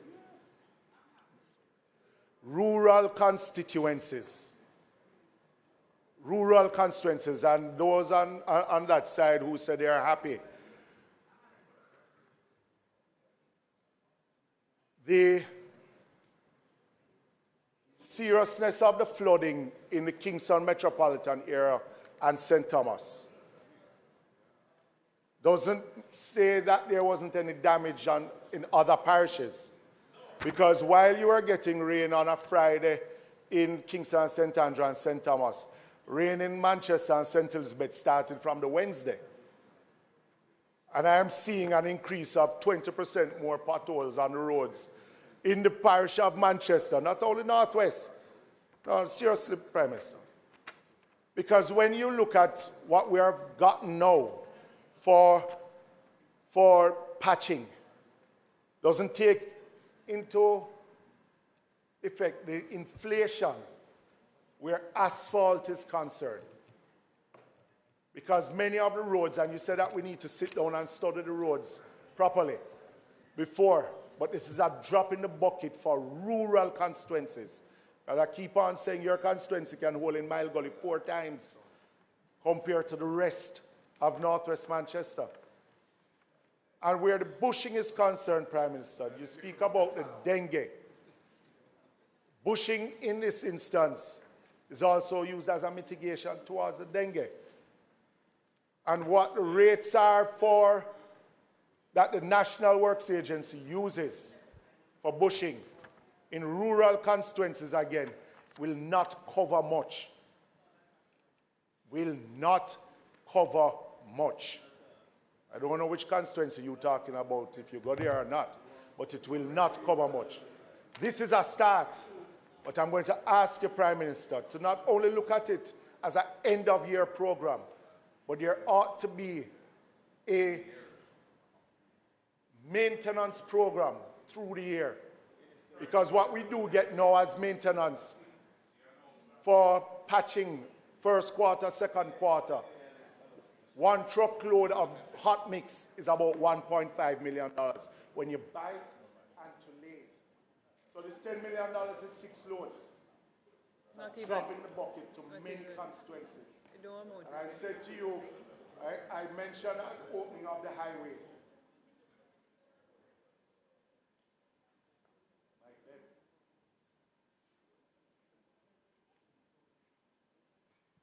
I mentioned, Madam Speaker, the opening of the highway, that the construction of highways should not be a substitute for the maintenance of our roads in our interlands and our secondary and B roads.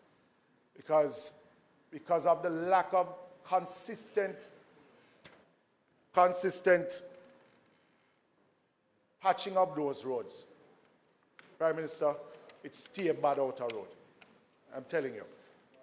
No, this is at start, but I'm telling you it's still a bad outer road. So I'm asking you to really look at a consistent mitigation or road rehabilitation program and mitigation program so that in the long run we don't spend more in the short term, but we do something that is more meaningful in the shorter term. Thank you. Thank you, Madam Speaker. Prime Minister, I have 2 questions for you. The first is the housing repairs, which you mentioned earlier, to go through the Ministry of Housing. Prime Minister, we already do housing assistance through our CDF. And we have a form that persons come in, they bring invoices, if they need zinc, if they need a door, if they need some block and steel. And that is already in existence. My suggestion, I'm asking, not a suggestion. I'm asking, why don't you send that money to us as our CDF?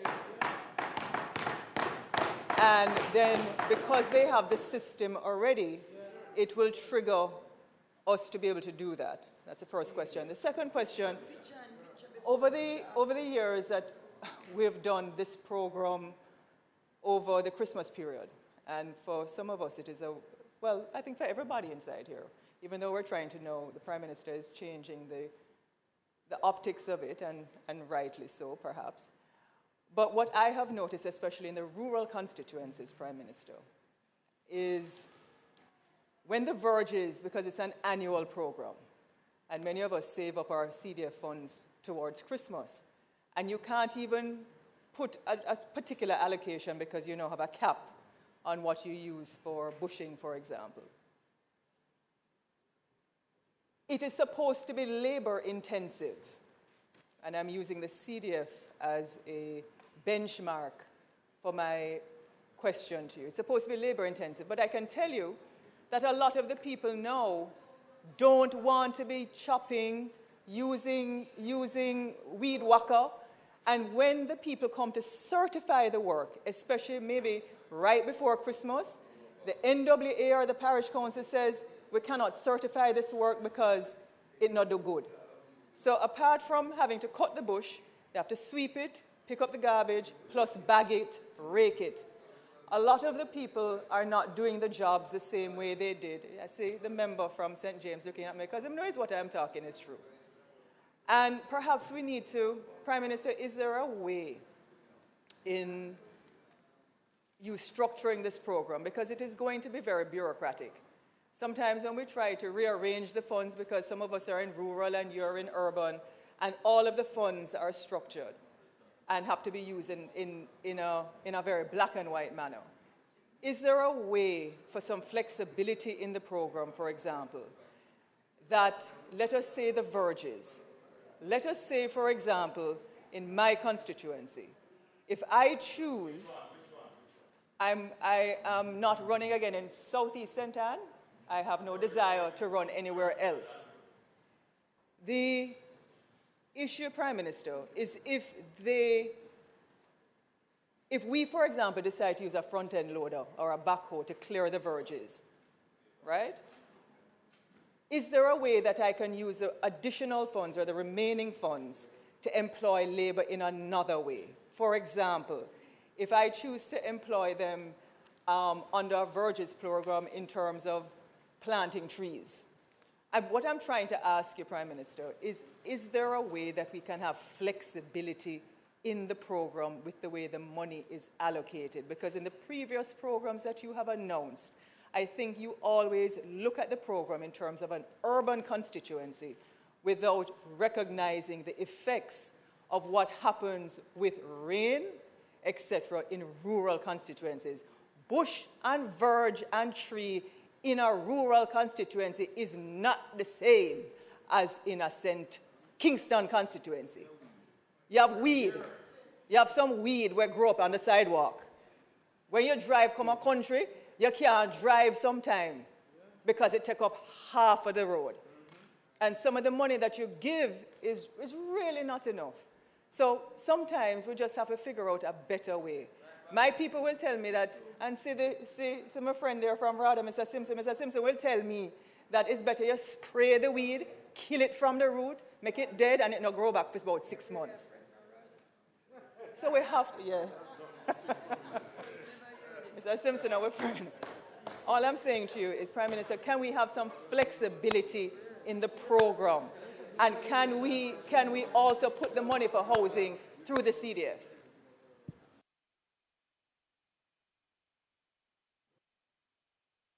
Speaker, let me start with the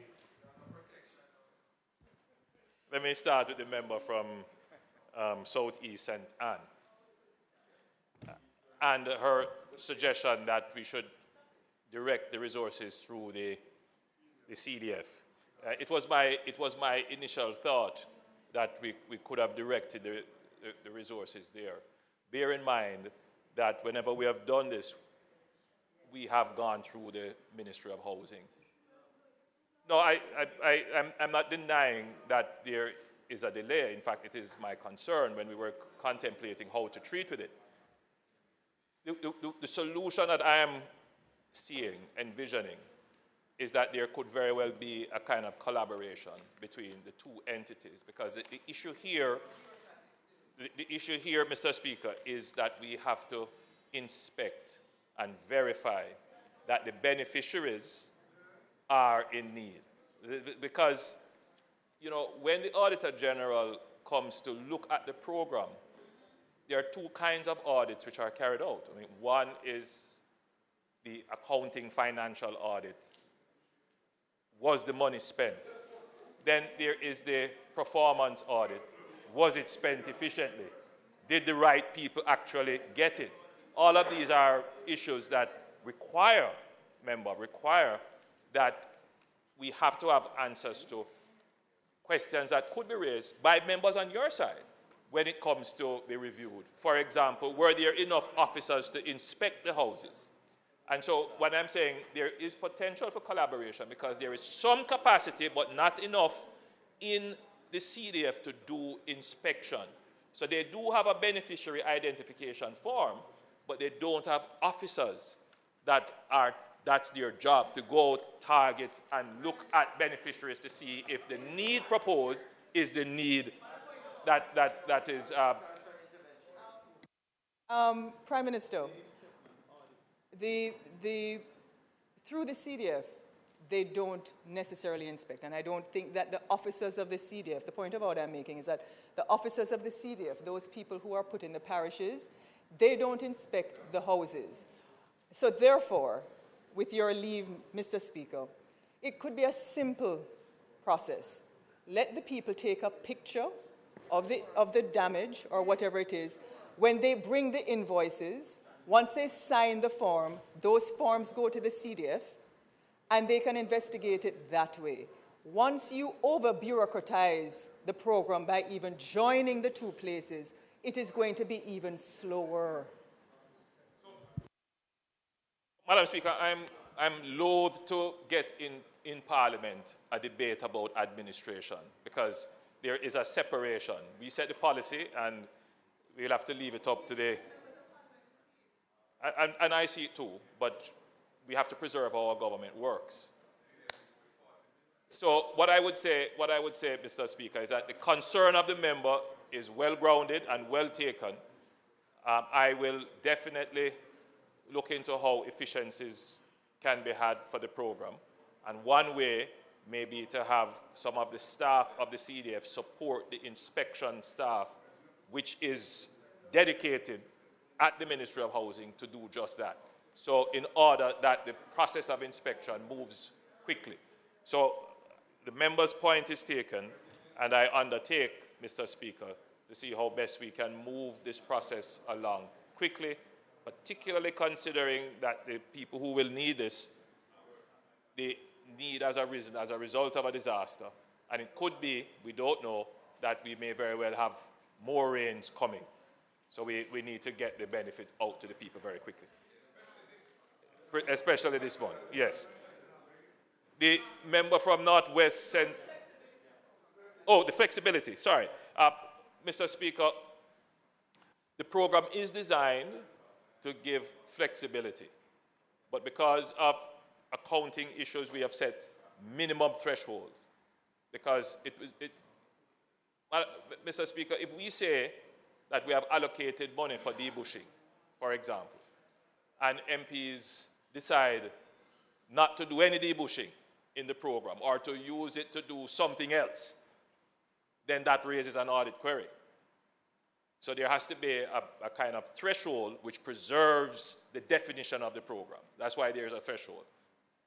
Now, in terms of the flexibility, the member from St. Anne, Southeast, wanted to explore doing other things such as tree planting, you mentioned, or maybe creating sidewalks or something like that. I won't propose what those other things could be now, but I would say to the member that if you develop a program that is in keeping with what the letter that you have received said, which is what they would basically use to judge the program, which is to debush the area, remove overgrowth, and to ensure that the area is usable by pedestrians. Then once you meet that criteria and you work with your implementing agency, then it should be approved. You would understand, member, that it is very difficult for me to, on my feet, determine what the variations of the program could be. All right. Mr. Speaker, the member from Manchester Northwest raised the issue of the drainage study. We have a drainage study that was recently done, which I presented to this House maybe a year or two ago, my recollection. Yes. And that study will inform how the $40 billion that we have allocated, well, not allocated, but proposed to allocate over the next 2 budget cycles. Yes, 40. Yeah, man, 2 years ago.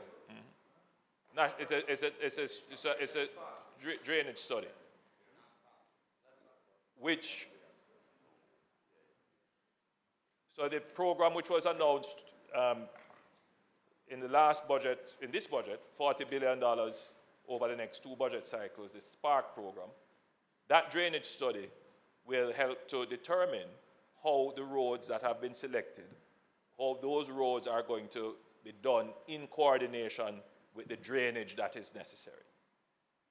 We announced a second drainage study, which was to be done, well, will be funded through the resources of the Montego Bay Perimeter Road project. And that is to deal with the North Gully and drainage in that side of the island. And that study is underway. The project is underway. You mentioned that when the road is built, it will create significant water flows that could flood communities. We have already accounted for that, and in fact, the road that is being built, both the perimeter road itself, the off-roads, and the Long Hill bypass, all of them are built with the necessary drainage to ensure that the communities that they straddle are protected. So I'm a bit more optimistic, member, about the impact of the road on the drainage, because we have built in the road package drainage, in addition to providing funds for a full drainage study for that corridor between St. James going all the way around Hanover and Westmoreland. My recollection of it is that that has started. There's the big issue of whether or not we should spend the money at the beginning of the hurricane season or at the end of the hurricane season. Mr. Speaker, the truth is that we have spent already, even without this, $300 million on mitigation. So members of parliament would have gotten somewhere in the region of about $2 million each already. And that is to ensure that your drains and some gully work is done to make sure that the drains are open and you have flows through your gullies.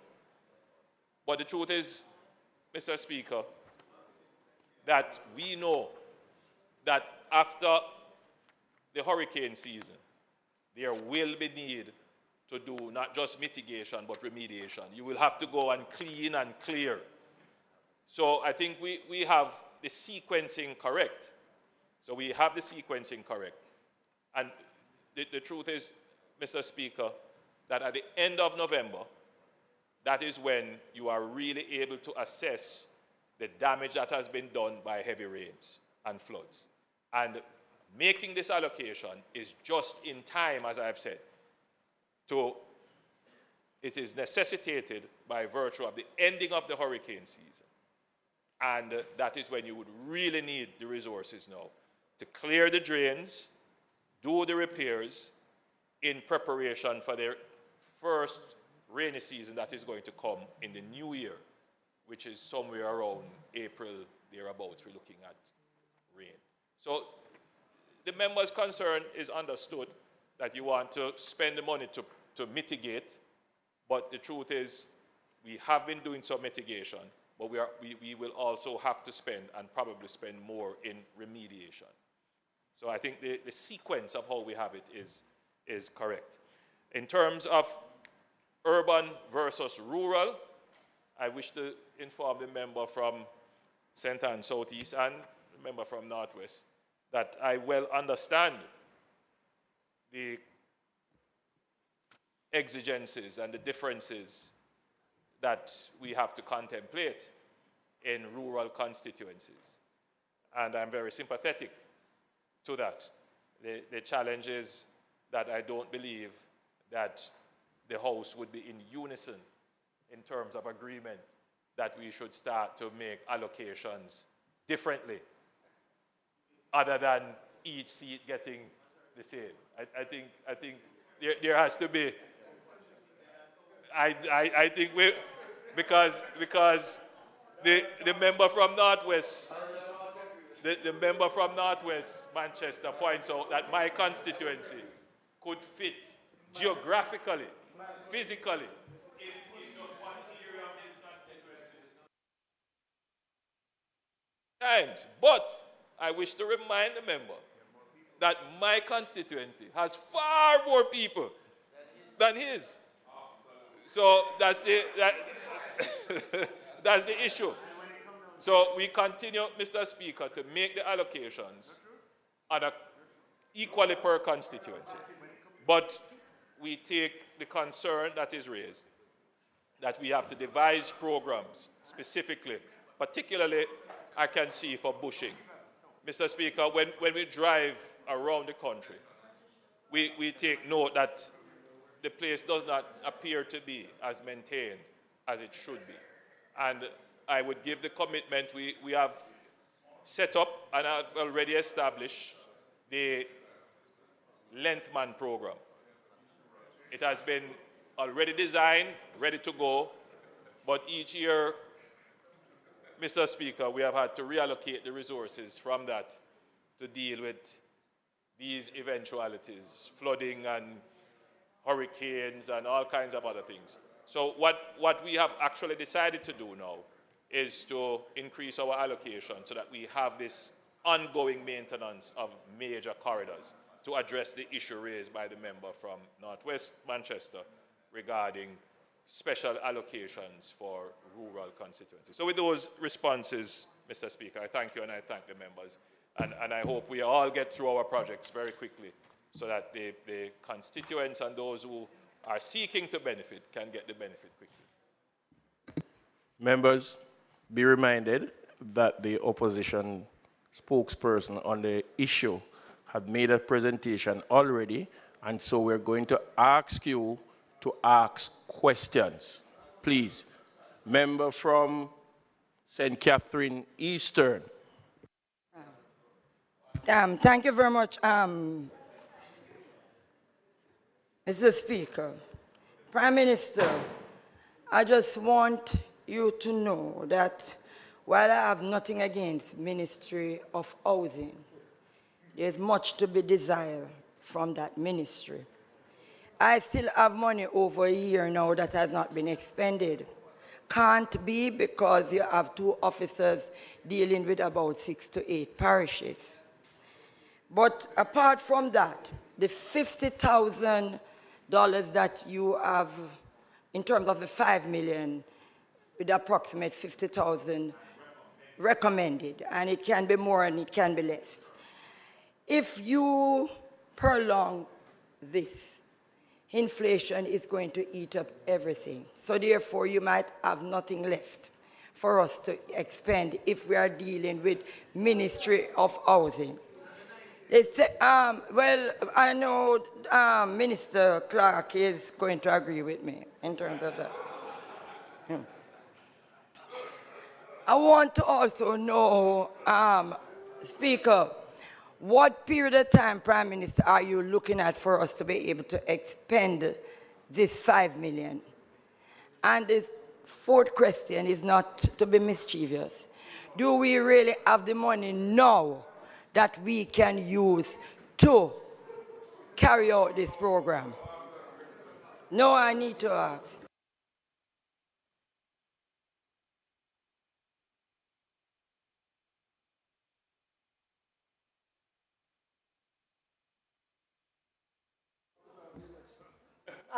Thank you very much. Mr. Speaker, I have a question to ask. I can leave Ms. Daphne to deal with Uno. I wanted to ask Mr. Speaker, I see from what the Prime Minister has outlined that there are, 3 programs going through NWA, yeah? Yeah, and I was wondering, last year, I think it was just about this time, we came to Parliament and had a big announcement about a $40 million road program. I've heard the constituency presentation from a number of persons on that side speak about getting their roads done. As we speak today, the members from Southwest St. Andrew are still asking, and Southeast St. Andrew, and Eastern St. Catherine on this side. And yeah, at least those are still asking, where are we? I don't want this to then be a grand setup with the $22 million that's allocated for expenditure in December, plus the amount that you are allocating as well for housing assistance. I don't want it to be a grand setup. I am on the receiving end, so I can't talk like you, but I am talking as the MP for Southwest St. Andrew that faces every single day the questions about my road. I want to know if NWA has the capacity, the staff, to actually carry out the administration of the projects that we are asking them to oversee this year now, as well as those that are still outstanding from last year.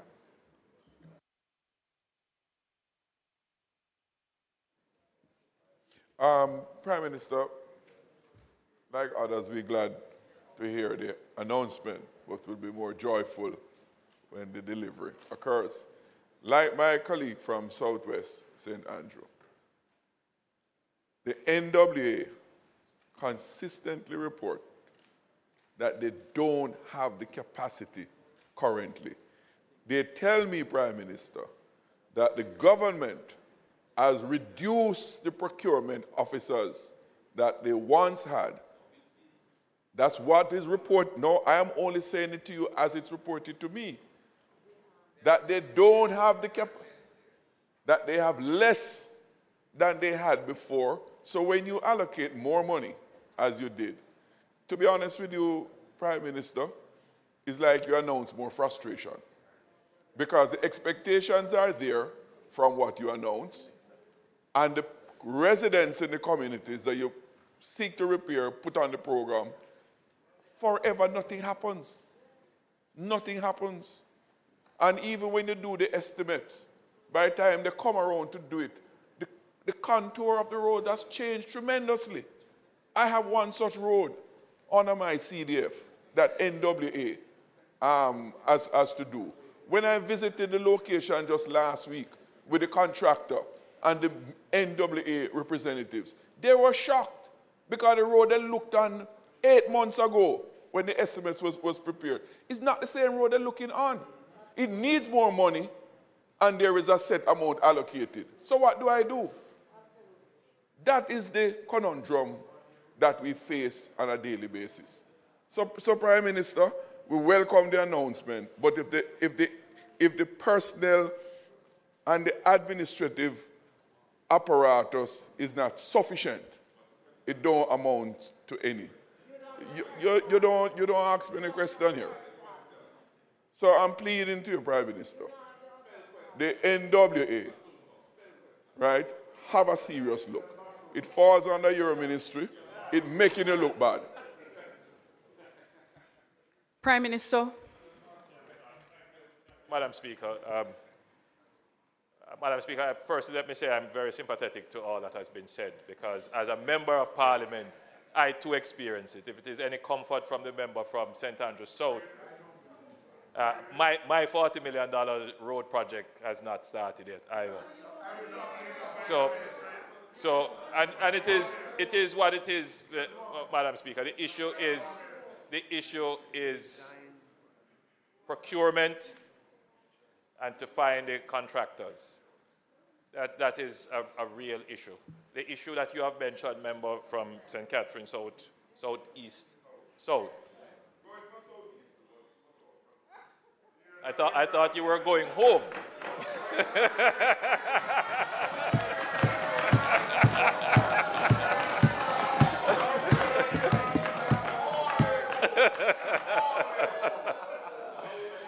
Yeah.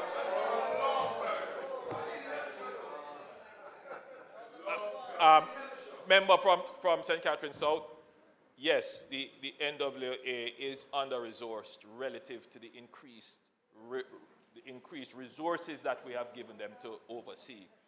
And a part of our strategic plan for the NWA is to, one, we will have to find a way to increase their staff, which has quite a bit to do with the compensation program that is ongoing. And we have to find a way to redesign our programs, particularly this large $40 billion Spark program, so that it can be implemented in a way that doesn't lead to frustration. So that is being developed now. In terms of the $40 million program per MP, I think we have gotten over the initial problems, and I would say that my last review of it is that I would say close to 30 MPs have gotten their projects in various phases. So projects have started, some have gone through procurement, some have gone through the other processes. So I would say, member, that it has not happened as fast as we would like, but the project is underway now. In terms of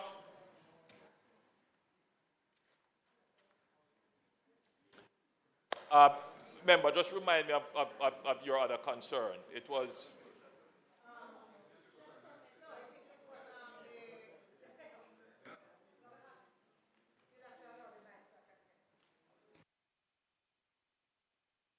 The Prime Minister has asked me to remind him of the question that I had asked him. Yes. Thank you very much for the opportunity to repeat the question, Prime Minister. I am asking you to make sure, I'm asking you whether or not this is again a grand setup in the sense that a year ago, no, that's the language I'm using because that's how I feel. I feel that I have been set up by virtue of the promises made and my inability to keep those promises. I remember, forgive me, I actually made my notes and then... So, no, and the member, as usual, asks her question in a way to attract attention. Right, but no, and the member knows that the program is structured in two forms. So the first form is what you want to do before the end of the business for this year. So you want to be complete with your program by, I would say, the end of the first week in December, so that you can get pay by the end of the second week in December. No, two forms. So there's one form. So we would want to see that your bushing, your garbage collection, and your drain cleaning, that would be complete before end of business for December. For your road work, the standard that we have set is that it should be finished by the end of February, so that the $10 million program, that you want to complete that by the end of February. For the housing program, we would want you to complete that by the end of February, really, because of how the financial year, for the housing program.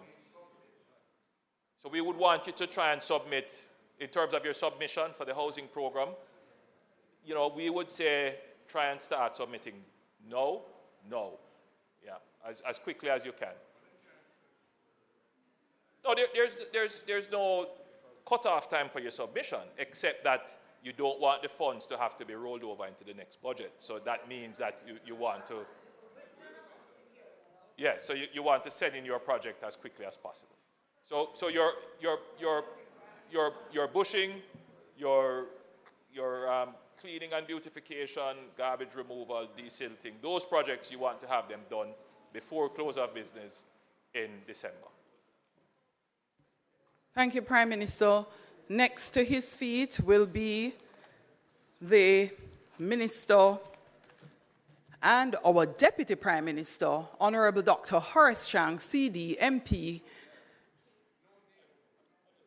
Minister of National Security.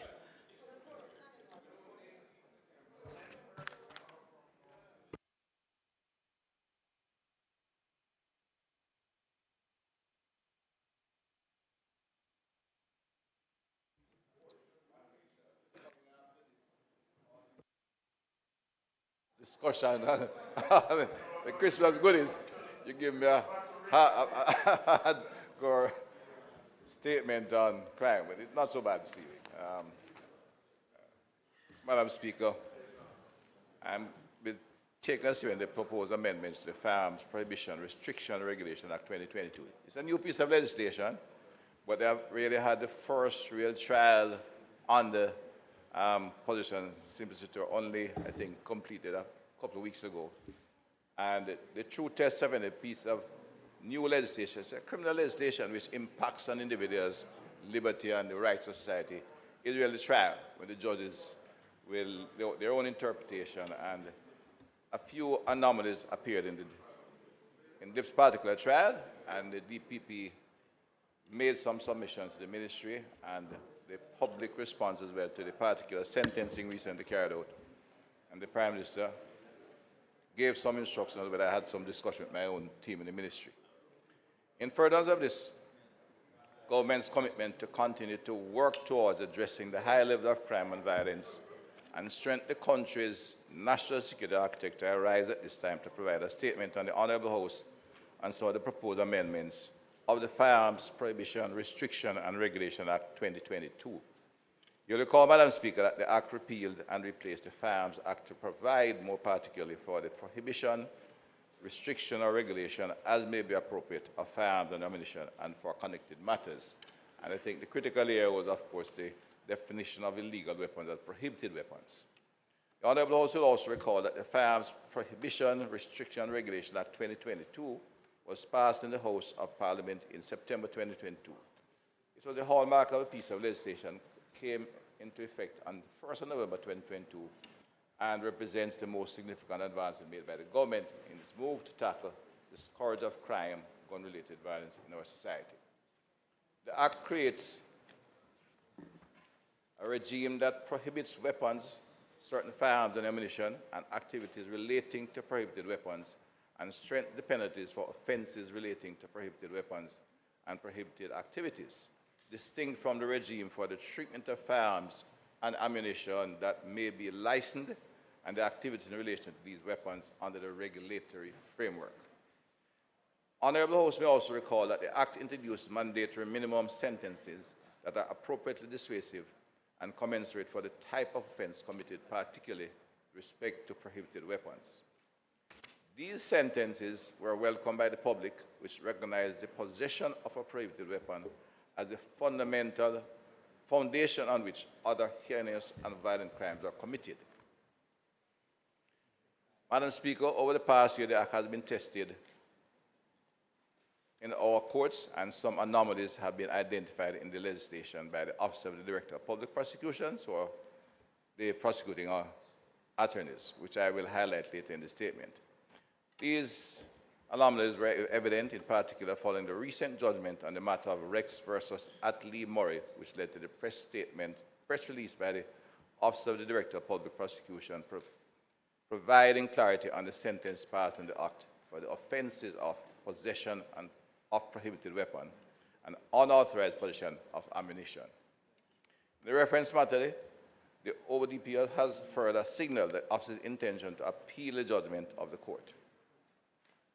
Madam Speaker, the Honourable House is asked to note that following the press release by the ODPP and contingent on the Director of the Prime Minister to undertake amendment to Section 5 of the Act with respect to possession of a prohibited weapon, the Ministry of National Security convened a meeting on the 16th of November with several key stakeholders and ministries, departments, and agencies, including the Office of the Director of Public Prosecutions, Office of the Parliamentary Council, Institute of Forensic Science and Legal Medicine, Ballistic Section, the Firearms Licensing Authority, Jamaica Constitutional Force Legal Branch, the Ministry of Justice, and the Honourable Minister of Justice was in attendance by video. Madam Speaker, the main intent of the meeting was to discuss the proposed increase to the penalty that may be imposed under Section 5, possession of a prohibited weapon. The existing penalty is imprisonment for such term of not less than 15 years nor more than 25 years, as the court considers appropriate. Consideration is now being given to the penalty being a maximum sentence of life imprisonment, which was the original policy statement, with a mandatory minimum of not less than 20 years.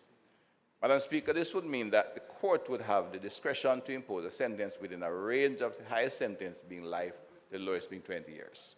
So discretionary, some discretion is left with the court, but it's a matter that we feel a strong message that to be sent out to the wider public and to those who are seeking to be involved in this kind of criminal activity. It will have some dissuasive action. As it relates to the time to be served before being eligible for parole, further consideration is also being given to oust the jurisdiction of the Parole Act and make specific provision for the person to serve 20 years before being eligible. Madam Speaker, this is a statement on policy, intention, and we will be coming to further discussion as we proceed with the legal teams. Madam Speaker, as indicated earlier, a submission was made by the Office of the Director of Public Prosecution highlighting operational anomalies within the Act in the court, which led to a broader discussion and reference a number of small issues that need to be corrected, but important in the overall application of this particular piece of legislation. After the discussion, it was agreed that the following additional amendments were also urgently required. 1. The deeming provision. This seeks to reintroduce a provision similar to Section 25B of the Repeal Act, where it is proved that an accused has in his possession, under his control, any vehicle or other thing in or on which any firearm is found, he shall, in the absence of a reasonable explanation, be deemed to be in possession of an illegal weapon. Madam Speaker, the AGC has further proposed that the new provision be restricted to a prohibited weapon. 2, the notice requirement. To reintroduce a provision similar to Section 46A2 of the Repeal Act for a requirement for notice of an intention to put into evidence the certificate of the expert of the Institute of Forensic Science and Legal Medicine to be served on the defendant within 3 clear days. 3, the signatory of certificate Section 1014 to provide for the ballistic expert who is gazetted as the main signatory on the certificate required for that proceeding, for the trial proceedings. This of current law indicates the director of the Institute of Forensic Science, who may be a microbiologist, a physician, a biochemist. It is necessary that we make that amendment to ensure that the expert in forensic is the gazetted individual that will have the authority to sign. 4, the authorization of the Commission of Police to amend Section 32C of the Act by making it a requirement for either the Commissioner or a designated officer of the Jamaica Constitutional Force to mark a firearm for evidentiary purposes. This being proposed to ensure administrative efficiency in the investigative process. Currently, it is the Commissioner of Police, and obviously that would involve the too cumbersome. The definition of an automatic firearm, again, there seems to have been a bit of a defect in the language, and it is felt we need to be more specific and sharpen our definition of a number of these items which fall under the prohibited weapons section. To expand the interpretation section of the Act to reflect the firing action of more modern automatic firearms, which the existing provision did not adequately capture. The DPP further proposes, and a matter which had to be discussed. We had extensive discussion in Joint Select, but we'll look at it given the proposed amendment that was first that I referred to on sentencing relating to possession of prohibited weapon. To consequentially amend the Plea Negotiation Act to introduce a discount on sentencing where the defendant pleads guilty as an incentive. Currently, on the Firearms Act, it is the defendant must provide assistance to the Crown. This proposal is being advanced as a measure to reduce the backlog in the courts. Madam Speaker, this amendment is being done in conjunction with and in approval of the Ministry of Justice. It will have to be discussed further. 9, the Honourable House is asked to note that consultation and collaboration with the Office of Director of Public Prosecution, the legal department within the government, the Jamaica Consultative Force, Institute of Forensic Science and Legal Medicine, and the Ministry of Legal and Constitutional Affairs remain ongoing with a view to give effect to these amendments within a reasonable time. Indeed, the Prime Minister asked that we make the initial amendment to Section 5 by mid-December. In view of the recommendations here and the nature of the amendments suggested, I'm giving the statement to indicate we will complete the process by the end of January. But it would be pointless to make one single amendment and come back with another 4 or 5 small amendments. The suggested amendments are all worded for consideration before the 5-year review period of the Act. Madam Speaker, the Prime Minister requests that the Ministry undertake the amendment of Section 5 of the Act by December 2023. However, in light of the additional amendments being proposed, it is likely that the process leading to the presentation to Parliament will be completed in January 2024, which means through Cabinet, through the required drafting, and then back to the House. The government wishes to re-emphasize, Madam Speaker, that this ultimate test of any legislation is in the courts. Most of the suggestions for amendment, I think, could not be particularly controversial, and this bill went through an extensive down select, so it should be able to get it through on the time frame I've indicated. I look forward to this Honourable House supporting the proposed amendments to the Firearms Act and bringing this into, make it a much nicer bit of legislative. Opposition Leader, member from St. Andrews Southern. Thank you, Madam Speaker. Madam Speaker, I thought the Minister would be bringing the bill today. But what we have here is a statement of a series of amendments which will be brought, hopefully by the end of January, we will see. It's clear that the Act has some issues and critical provisions such as Section 5 need to be fixed. I had pointed out in my contribution to the debate on the bill the impact that this legislation was going to have on the progress that has been made in clearing the backlog of cases in the criminal justice system over the last 10 years, which have been significantly aided by a well-structured system of incentives to encourage persons to plead guilty if they're guilty as soon as possible once the case enters the court system. The way in which this legislation was drafted put a spanner in the works there.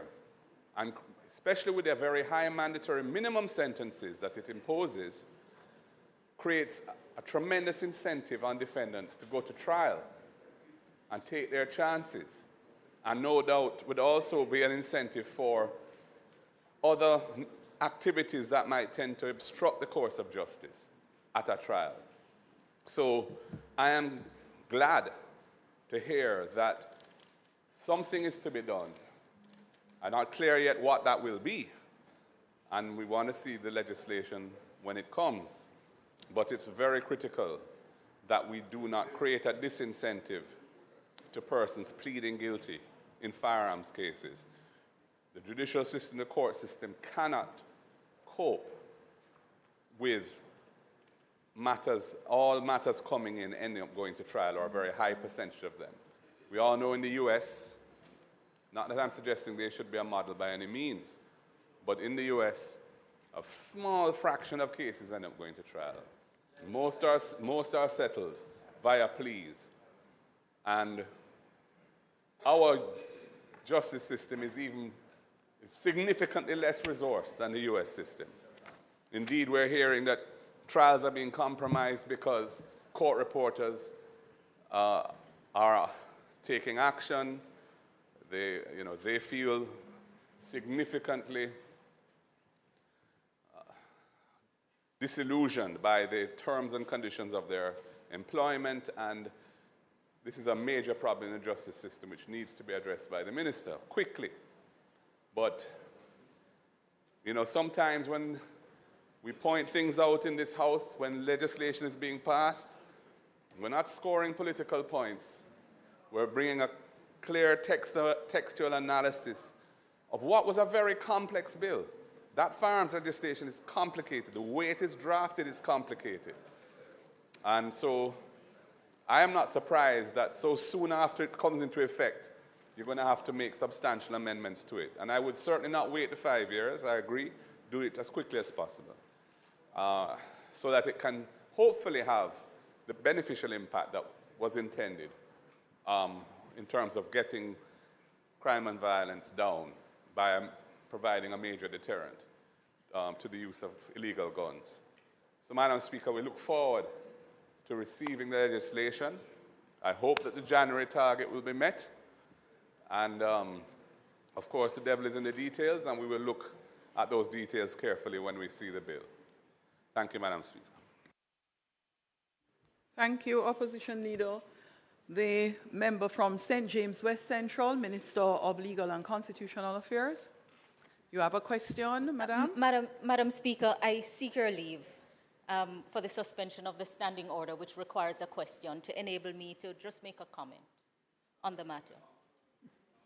Madam Speaker, I think Minister, we are going to stick to the standing orders and the process. Well, I will ask a question after. Yes, Madam Minister, please ask a question. Madam Speaker, it is reportedly said in this House that the importance of the backlog reduction strategy and its link to plea bargaining is repeatedly highlighted. But, Madam Speaker, reducing backlog is an important part of the work that has to be done in the courts because of the high level of crime and violence.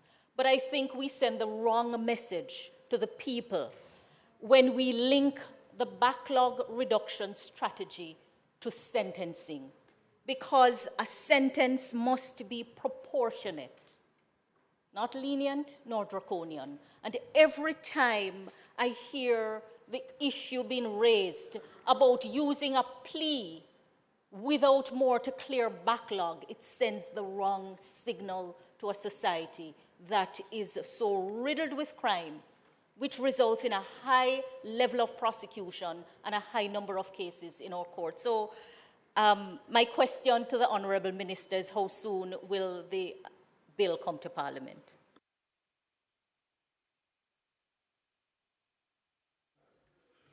Minister of National Security.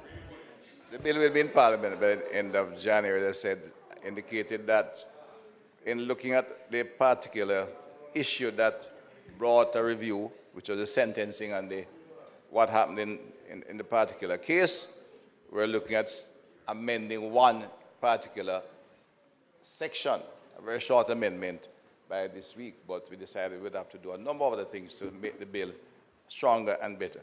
But I have to agree with the Minister. The backlog of incarceration cannot be cleared by necessarily plea bargaining. And furthermore, we keep referring to the United States, our neighbor in the north. It has one of the highest incarceration rates in the world, and especially of members of the minority population in the United States. Jamaica has one of the lowest incarceration rate in the region. So the fact is that there's no challenge yet in terms of, well, I'm not sure what the backlog is causing, because there's not a big challenge in terms of the number of people incarcerated. We may need some more space to proceed, yes, and we need better space. We have accepted that, and we are proceeding to make some investment in that area of our correctional service without any issue, though. But the bill which we have brought here, which as the leader of the opposition accepts, is a very complex bill. It went in some new directions, and we expected that coming out of trial, as the judges established their own jurisprudence philosophy, we would have to make some changes. And this is what has come out of this particular trial, and we accept the recommendation out of the meeting with the Officer Director of the Public Prosecution. We'll make sure we make the correction. But indeed, too, you notice that the minimum for it is being increased, so we'll look for levels of plea bargaining. If in those who give assistance to the ground will obviously get a better deal than those who just plead guilty to get a lighter sentence. But that's what you're asking for, and I don't think that'd be appropriate messaging to the public. To just say we're going to make it easy. Say, yes, I had a gun, and you send him home. It is not irrational. Firearms at this point in time in the country's history is a weapon of mass destruction in Jamaica. We still have a high incidence. When other crimes are going down significantly, the police are apprehending more criminals, they're disrupting gangs. There's an easy access to firearms, and everybody sees it as almost an act of pride to own a firearm by the time you can handle it and we hold it in your hand, and as a source of power. With social program will seek to change that behavior and that sensitivity, but in the meantime, there are hundreds of firearms out there. We have to dissuade those who have them from using them.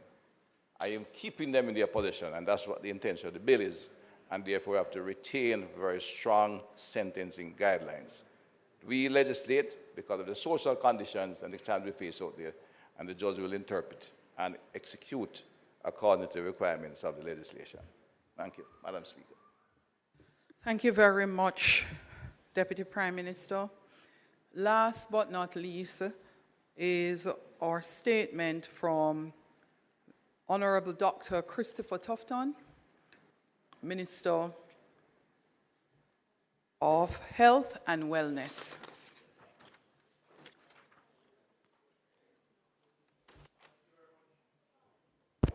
Thank you very much, Madam Speaker. In keeping with the common practice of being the last speaker, I'll be brief because I know members are in a hurry to depart, having looked at the clock on the wall. Madam Speaker, today,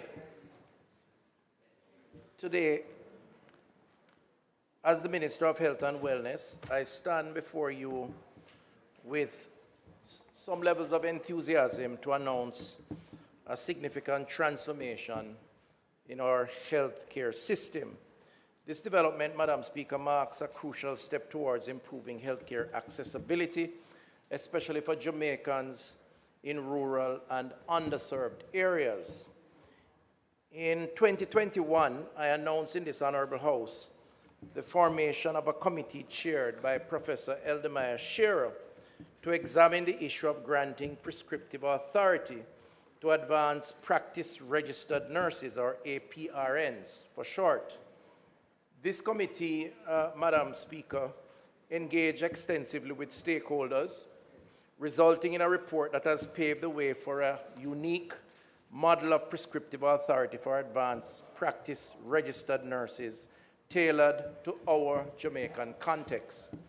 Under this model, Madam Speaker, colleagues, family nurse practitioners and mental health psychiatric nurse practitioners in government health facilities and the University Hospital of the West Indies will be granted prescriptive authority under very specific conditions. Further, Madam Speaker and colleagues, the amendments aim to further streamline patient care, as all patients should be assessed and diagnosed by a medical officer, and ongoing follow-up care will be provided by the family nurse practitioner and mental health psychiatric nurse practitioner according to established clinical protocols once the patient's condition is within the scope of practice and clinical management level of the family nurse practitioner and mental health psychiatric nurse practitioner. A long statement, but in effect, simply put, certain actions are permitted once it is guided by a physician. If signs and symptoms do not respond to treatment as expected, the patient will be referred to the medical officer. Madam Speaker, today I am pleased to announce that Cabinet, having considered this proposal that has been in the making for a few years with significant consultations, has approved the issuance of drafting instructions to the Chief Parliamentary Council for amendments to the Nurses and Midwives Act and the Pharmacy Act to accommodate the registration and licensure of advanced practice registered nurses, APRNs, encompassing family nurse practitioners, mental health psychiatric nurse practitioners, and nurse anesthetists.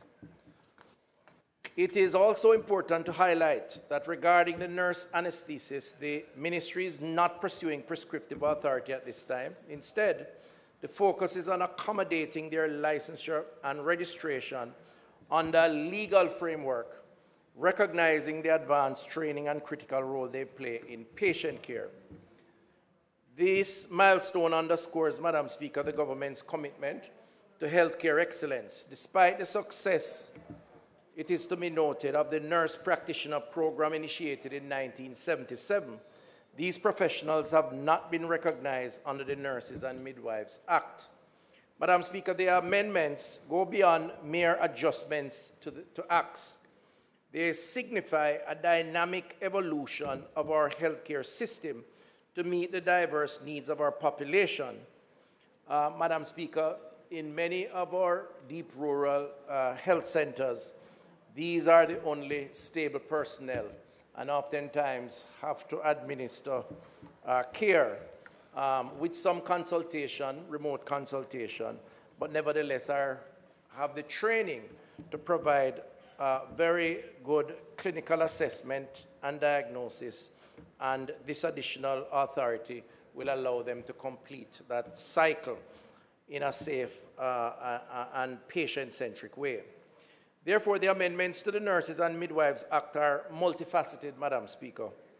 They seek to accommodate the licensure and registration of APRNs, regulate the registration, licensure, and training of APRNs, and uphold proper standards of professional conduct among individuals registered under the Nurses and Midwives Act.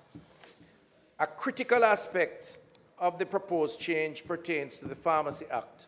Currently, certain provisions restrict prescriptive authority to specific categories of healthcare professionals, excluding APRNs.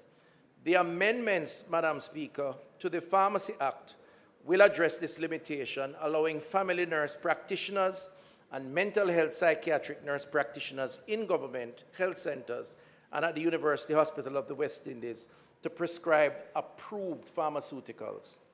These amendments are vital, in our view, in addressing the pressing issues of non-communicable diseases, Madam Speaker, in Jamaica, which I remind members, over 7 of every 10 Jamaicans suffer from a non-communicable disease and die from the 4 major NCDs: cancers, cardiovascular disease, diabetes, and chronic lower respiratory disease. This alarming reality underscores the urgency of our healthcare system in adapting to meet the evolving needs of our population. In other words, what we're seeking to do is to upskill existing categories of healthcare specialists to provide more services, more responses to a population that has a sick profile that spans rural, urban, right across the country. Madam Speaker, therefore, the proposed amendments to the legislative framework are not just timely, in my view, they're long overdue. They are also very essential as part of the reforming of our health services, which we have been embarking on as an administration. Empowering APRNs with the ability to prescribe, especially in rural areas, is a significant step towards improving patient outcomes and delivering more comprehensive care. Madam Speaker, in conclusion, these amendments represent, from our perspective, a progressive step towards a more inclusive and effective healthcare system by acknowledging the expertise of APRNs and granting them the necessary authority. We are not only enhancing their roles, but also ensuring a healthier future for all Jamaicans. This moment, Madam Speaker, I will describe as a landmark moment which aligns with our National Development Plan and the vision for health. As we embark on these reforms, Madam Speaker, Jamaica not only becomes a place of choice to live, to work, to raise families, and to do business, but is now poised to become a beacon of healthcare excellence, Madam Speaker, which we must applaud and give support. I look forward, Madam Speaker, to working with my colleagues and other stakeholders, many of whom have already been consulted, as contained in a very thick document based on the committee led by Professor Eldemaya Shearer. and Cabinet in its wisdom has given the go-ahead to advance this process, Madam Speaker. Thank you very much, Madam Speaker. Thank you, Minister Tufton. The opposition spokesperson, a member from St. Mary's Central, Dr. Guy, will respond. Thank you very much, Madam Speaker. Madam Speaker, I have listened to the presentation by the Minister, and the first thing that jumps out at me, and I must commend you, Minister, for continuity, because your records at the Ministry will indicate that this particular program started or conceptualized, was in the making from the former Minister 2012 to 2016 was at the Ministry. And in fact, Minister, I will tell you that as a practicing physician at the time, although a member of this House, I was called to consultation at the Medical Association of Jamaica as it relates to this. And that, Minister, was because there was a pushback by the medical practitioners in giving prescriptive rights to family nurse practitioners. But you did indicate in your statement that this program started in 1977, which was family nurse practitioner program started in 1977, which was appropriate for the time, because at that particular point in time, the country did not have all the medical professionals to deal with the cases that were presented at health centers. And the program of family nurse practitioners took off and served the country well then. As you did indicate in your statement, we are at a different time now where we need to give them that level of autonomy to do certain prescriptions after they have been diagnosed by the medical officer. I am happy that you have indicated, and you did in, I think it was a sectoral presentation of 2022, indicated that this committee was being formed and headed by Professor L. De Meyer. And within the composition of that committee, I think the registrar for the Medical Council of Jamaica, the registrar for the Pharmacy Council, the Nursing Council, the Chief Nursing Officer, and other stakeholders. And what it suggests, with you bringing the statement here today, is that some amount of consensus has been reached, and that there has now come the time for this to be given, prescriptive rights to be given to family nurse practitioners and mental health psychiatric nurse practitioners. There are some questions that are to be asked and others to be asked when the bill is tabled. But part of the challenge that exists now, and we appreciate that there needs to be more intervention, and particularly in light of some of the social media postings that we have been seeing from you about real events, the level of mental concerns, for want of a better word, in the country now. The increased levels of depression, anxiety, and the other mental health diseases that is afflicting the nation now calls for a greater intervention. And I think that the fact that they have been given prescriptive rights now will help in terms of the treatment, which many of them do not get at the time when they require it and desire. That particular program has worked well in the United States of America, and it's not that we're aping it. And I'm happy to recognize that you have indicated that it is to be suited for our environment here, Minister. The questions that I want to ask, Minister, is how many of the family nurse practitioners and mental health psychiatric nurse practitioners we have in the country? Because there was a time when the program, because there were uncertainties about the program that the training had tapered off.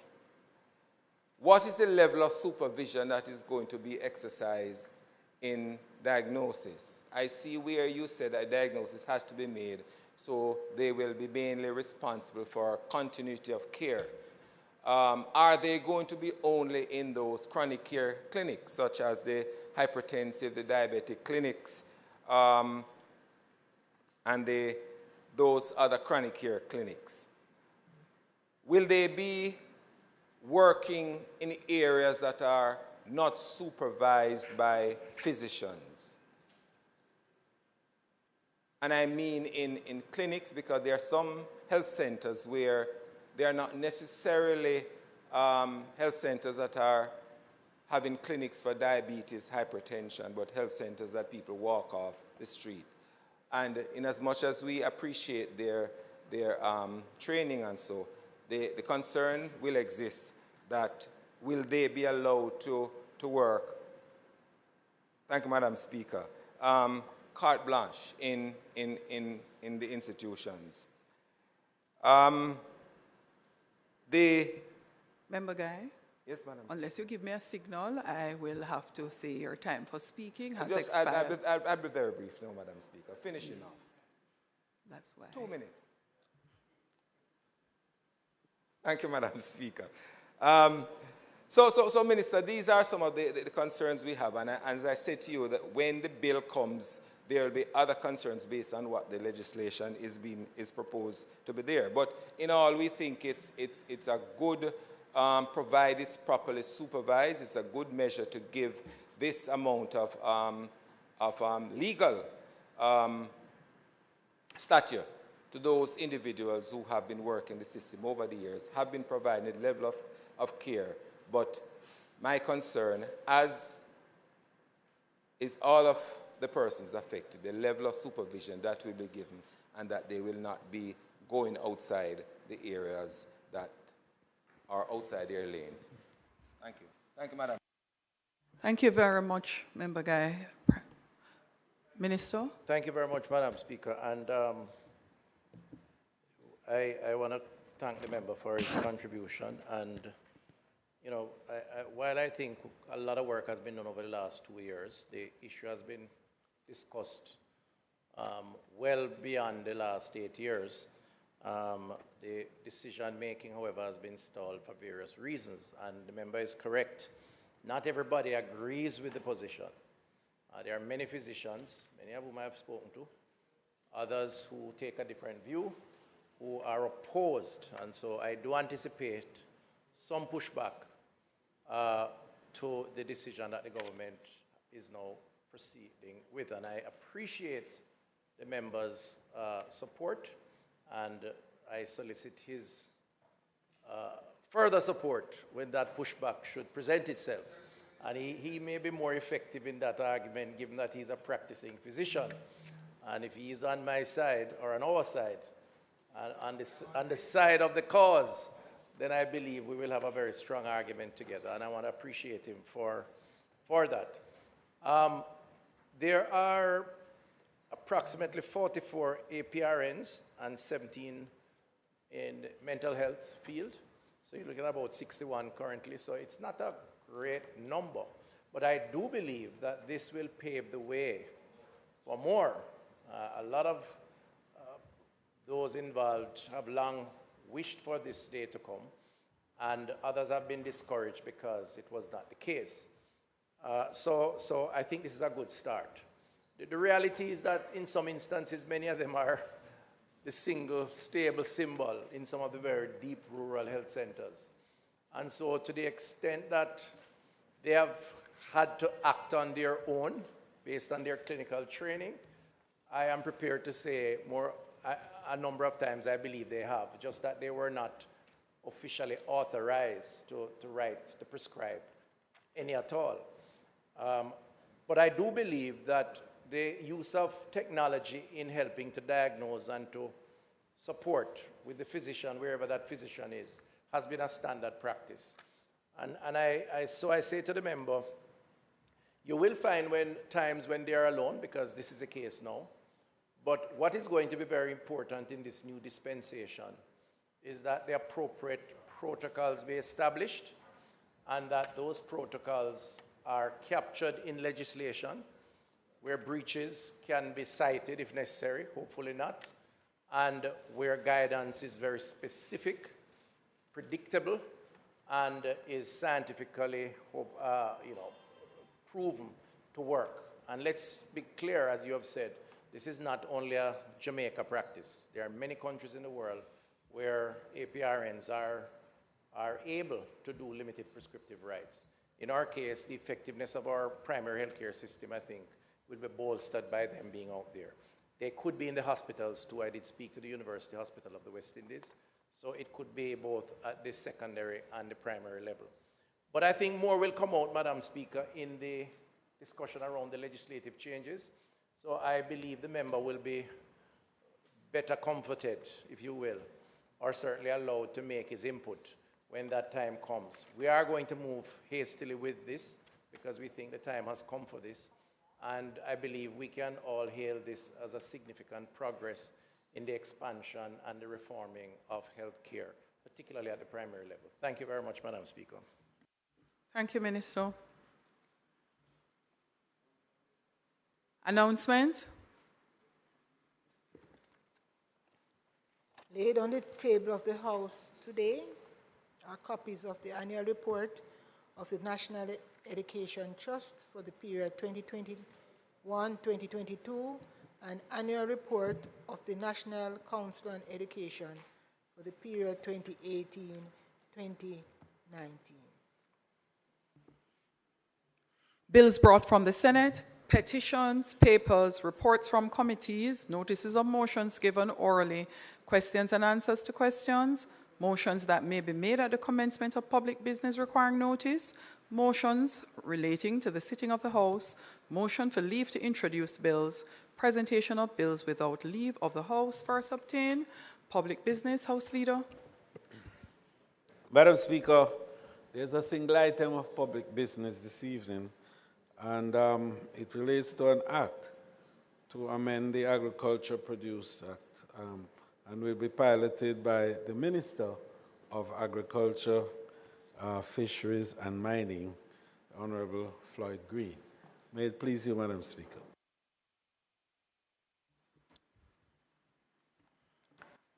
Madam Speaker, I don't wish to... Hold on a moment. Hold on a minute, House member from East Kingston and Port Royal. Do you have a point of order? Madam Speaker, it is indeed a point of order because, and I think as Leader of Opposition Business... Member and Leader of Opposition Business, I would want to think that if your point of order is on a presentation not yet made by the Minister, that we would allow the Minister first in the event that your issue he would preempt in his presentation, and then you take it from there after he has done his bill. But it is just that, Madam Speaker, when the Minister gets up to address the bill, he has that opportunity, and then the next opportunity is to close the bill. I'm suggesting that we do not take that course in relation to this bill. This bill having such far-reaching consequences in relation to the agricultural sector. It's a simple bill. And respectfully, I would say, Leader of Opposition Business, respectfully, I would ask that we allow the Minister to make his presentation in respect of the bill, and then you are allowed to take part in the debate and raise the issues you would like to raise respectfully. So would you be so kind as to allow us to operate in that order? Thank you very much. Okay, Madam. Opposition Leader of Government Business. Minister of Agriculture.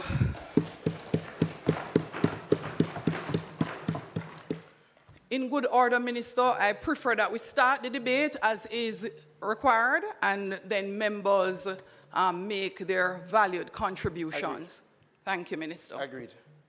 Madam Speaker, For years, across different administrations, we have spoken about making significant amendments to the Agricultural Produce Act, largely with the intention of helping us to tackle predatory larceny. Today, Madam Speaker, I am honored to rise in this House to commence the debate on a bill to amend the Agricultural Produce Act.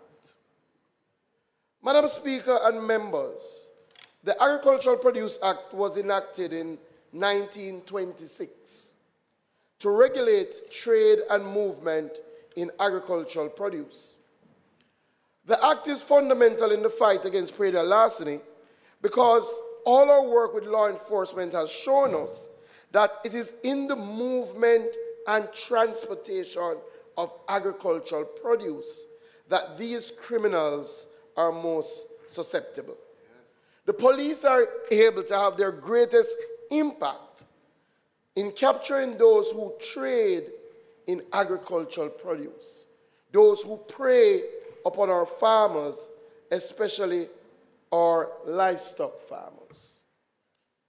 Madam Speaker, this bill, which we had tabled a few weeks ago, while not a panacea for predatory larceny, is a critical element in the toolkit.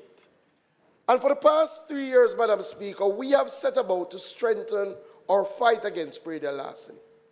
We have established 7 units across police divisions. This year alone, the police have conducted over 7,000 predatory larceny focused patrols. They have done over 80,000 vehicle searches. They have arrested 59 people and have 96 cases before the court.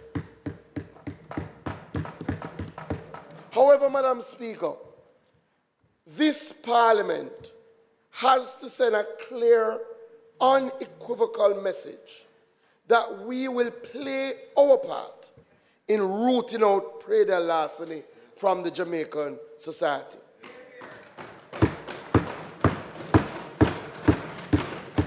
The good news, Madam Speaker, is that we have the tool.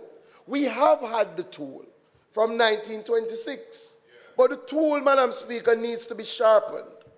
The tool needs to be used to help our farmers and fishers who suffer at the hands of these criminals. This government will get it done. So, Madam Speaker, for almost 100 years, the Agricultural Produce Act has outlined a scheme for the registration, licensing, receipt book, produce book, and carrier's license for the transportation of agricultural produce. It also, Madam Speaker, defines agricultural produce. As you would expect, however, with the passage of time and the evolution of our agricultural sector, there is a need for a wide scheme of amendments to address loopholes in the law. Importantly, to strengthen the penalties and provide an easy way for action. The amendments, therefore, members, seek to strengthen the regime while ensuring that it specifically exempts the small farmer, those who are farming for households and who are trading in non-commercial quantities. What the amendments seek to treat with are a couple of the problems that we have seen over the years. Over the years, the farmers have complained that they do not have enough access to the receipt books because by law, the receipt books were only issued by the JS. And as such, the JS doesn't have the reach anymore to ensure that the farmers, over 200,000 of them, have the access. One of the things you will see in these amendments is that we're treated with the access to the receipt book by ensuring that the ministry can identify the entity to issue the receipt books. And already, RADA would be one of those entities that would have now the power and the capacity to issue those receipt books. And as you know, we have a RADA office in every single parish and a series of extension officers, so it would give the farmers more access. One of the challenges that the old law had, Madam Speaker, is while it dealt with those who farm and sell, it never dealt truly with what we call purveyors, resellers, those who buy from the farmer and then sell to somebody else. And oftentimes that person may then sell to somebody else. We never had a scheme to capture that information. This act now provides a scheme where those purveyors, those dealers, have to be licensed if you're going to treat with the purchasing of agricultural produce. And additionally, in the scheme, clearly, it will stipulate where the produce was sourced, in what quantities, and it gives our agricultural produce inspectors more power. Additionally, Madam Speaker, agricultural produce is defined under the 1926 Act, and that is what provides the scope for the ministry and agencies like RADA to provide assistance. In other words, if you were not defined as an agricultural produce, then we could not offer assistance even if you were farming that area, that crop.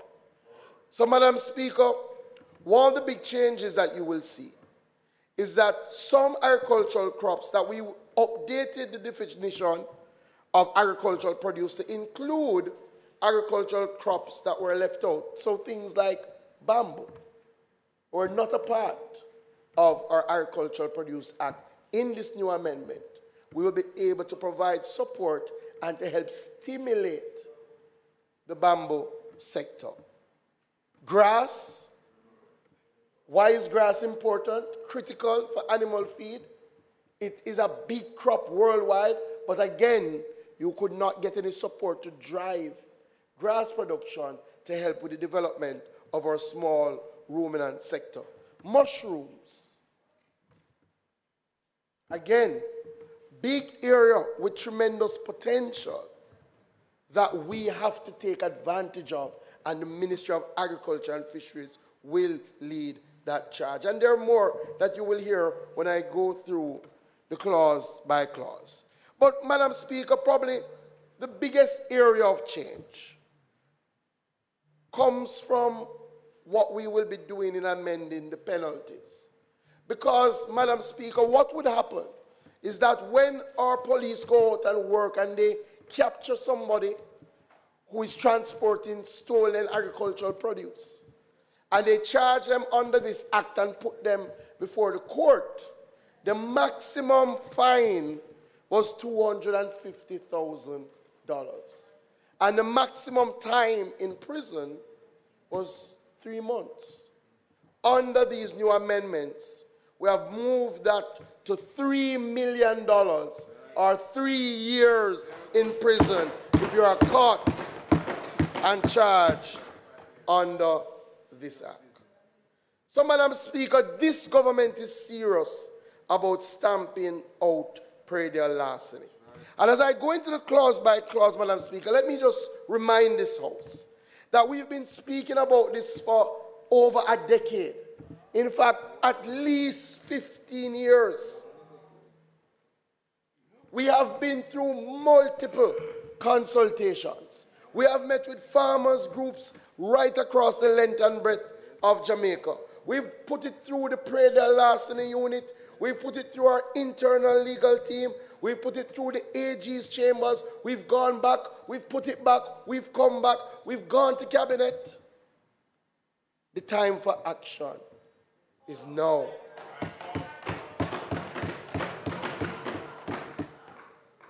We have talked about it for years, Madam Speaker.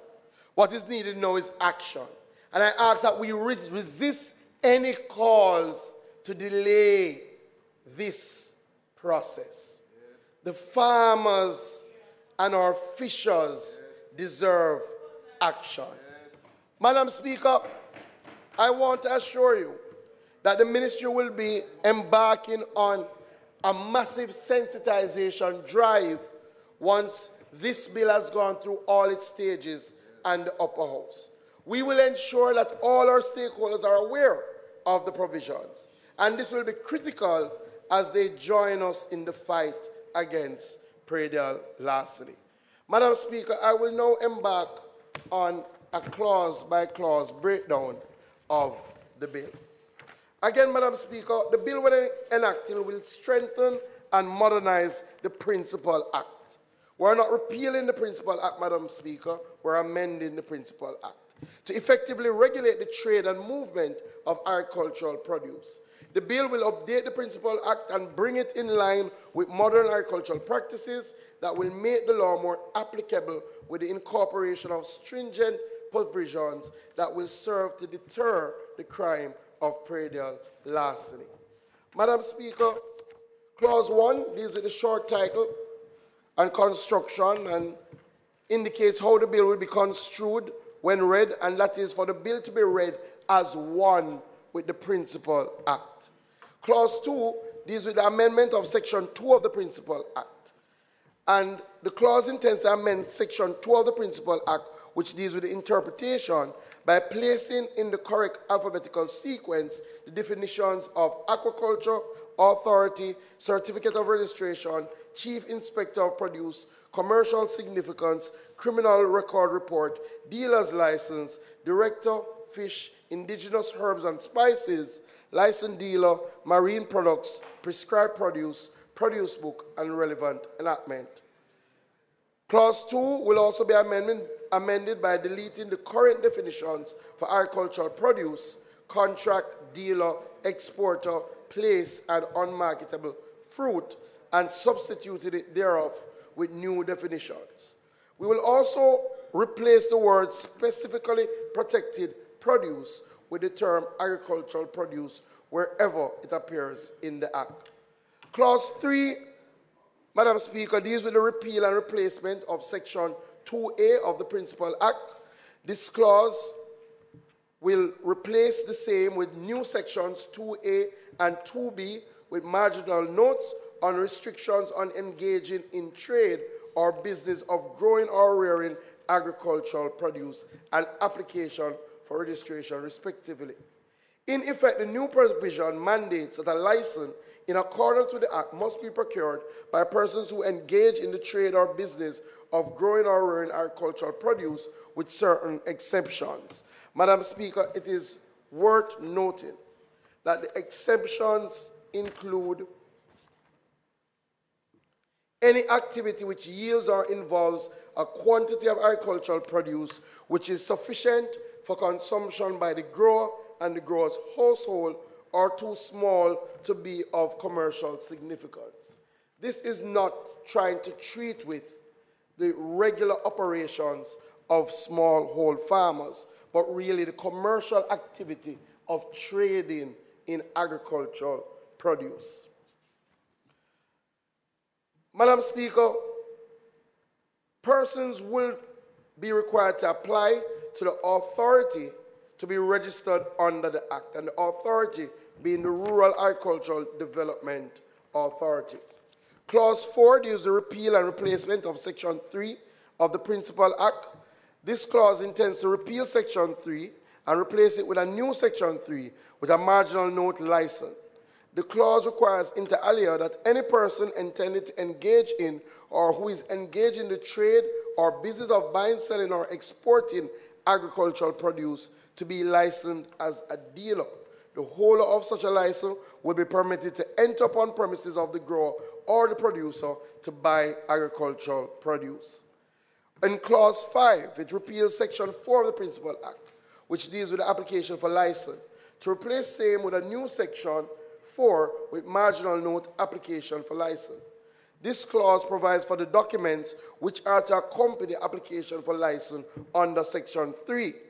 Madam Speaker, one of the things that we want to stamp out is if you're going to trade in agricultural produce, if you're going to buy and sell agricultural produce, then you should not have been convicted of a crime that involves theft, predial larceny of agricultural produce. And as such, this amendment will ensure that those who have been convicted of those offenses can't deal and buy and sell agricultural produce. They cannot get a license under this Act. Clause 6 intends to repeal Section 5, where we had the resident magistrate to deal with application and to replace same with a new Section 5, grounds for refusal of license. And this clause invests the authority with the power to refuse to grant a dealer's license to an applicant who has been convicted of an offense under the Presiding Larceny Prevention Act or any other relevant enactment within a specific period prior to the date of the application.